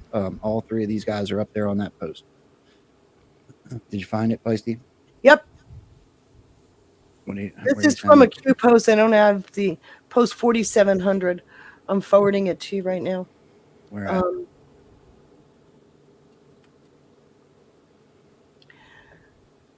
So post 4700 is the coin document, but in there, and we developed this. So when you pull this slide up, I got to talk through it because my research team and I put this together. But what's on the left is in the document, and it's the political approach that they use for going into a society and disrupting the society. Over here, what we did is we played with it, right? If you read the coin document, a little bit of this, that, and the other thing, and you get it blows up. This is how they create regime change, which is what they're using on Americans now. This is why it's post 4700, by the way.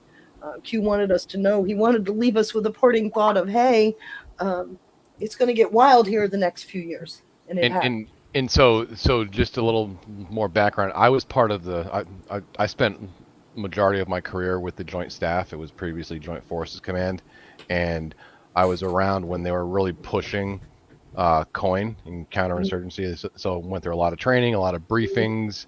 They were high level too, and the theme of every single briefing surrounding coin was to win the hearts and minds.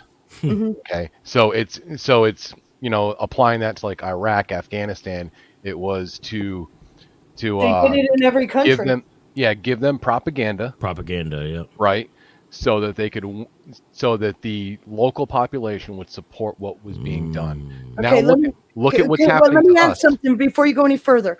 This is why the provisions of Smith-Mundt were upended. Yep. Smith-Mundt is what they allowed for propaganda to be used overseas. Yes. What they upended on Smith-Mundt is they said that they couldn't use that propaganda on Americans. Here, right. Here. But because we had a huge Somali population, they said, okay, because of the Somalis, you can use propaganda. That they encouraged. Yep. So what you now have is that slippery slope that gave us propaganda in the United States. It all fits. Do you see And how now, that works? yeah, and now look at everything we're going through now. Like we have propaganda all around us, all to win the hearts and minds so that we support 24/7, what's right? happening. Mm-hmm. Do you think it's winning or is it losing? I think it's winning, but it's making it look like it's losing so that you get off your ass and vote. Depends on what its intent is, right? Well, it so if you subscribe to the idea that we've already won, that this Which game I is do. this game has already been won. We just have to watch things play out. Yeah. And I think everything is to shape our It's not just to thoughts shape our into thoughts, supporting this. though. It is designed because one of the saddest things about the American population is our greatest right is a fourth branch of government is our right to vote, but less than 40% of us generally do. Yeah. And we cannot keep our country. That's why Ben Franklin said, a republic if you remember to keep it. You cannot keep this country going if the American people aren't going to get off their backsides and become a part of the civil society. Which is We've due to gotta- education. It was all intentional to make America Totally agree. to discourage that involvement. And I think this is why for 100 years people talk about it, which is what the beautiful black sky comment is about. But nevertheless, They allowed the propaganda to be used. If you think about it in the terms of what we're watching and the puppet masters being taken down, the propaganda is being used to get us to wake up, which Yeah. means it's to win, not to lose. Because I just don't like being manipulated. I don't either.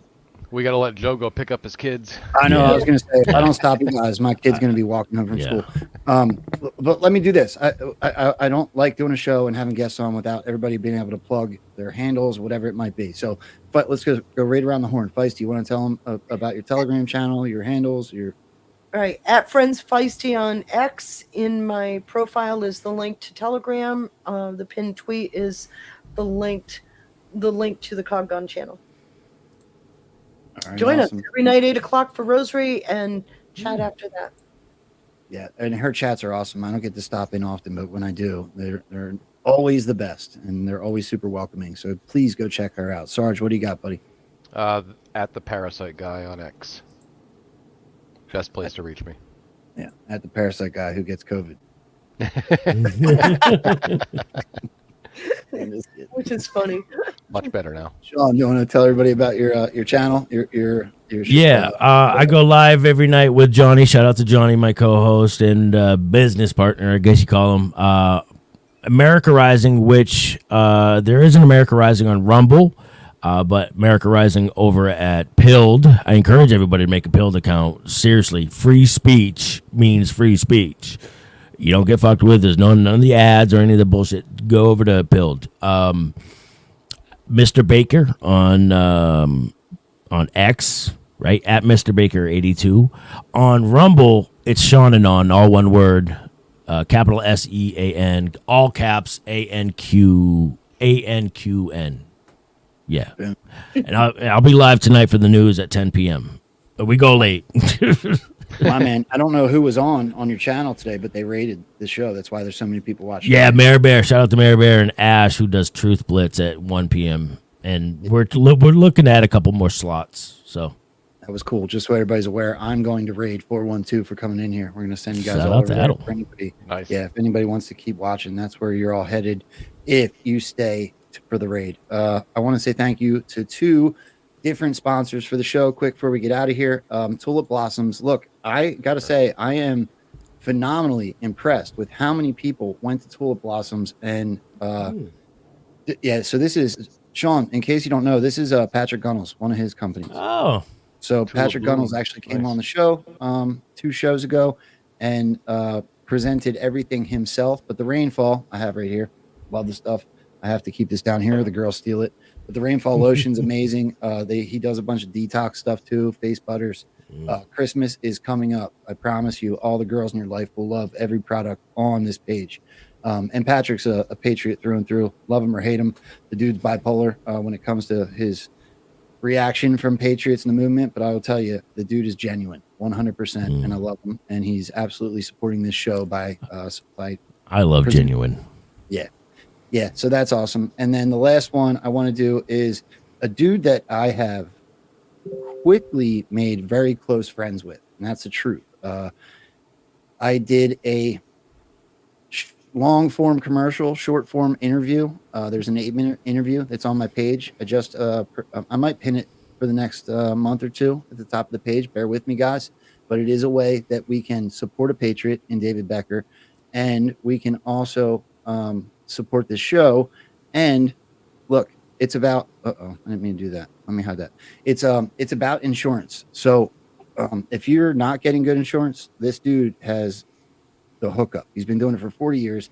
He's a Badlander through and through. He goes to all the GARTs and everything. He's actually making sure that I can make it to GART for the next event that's coming up in about a month. So I will be there because of this guy.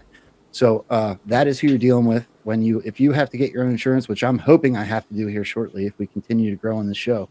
I will be using Mid-Atlantic Business Alliance. So here's his read.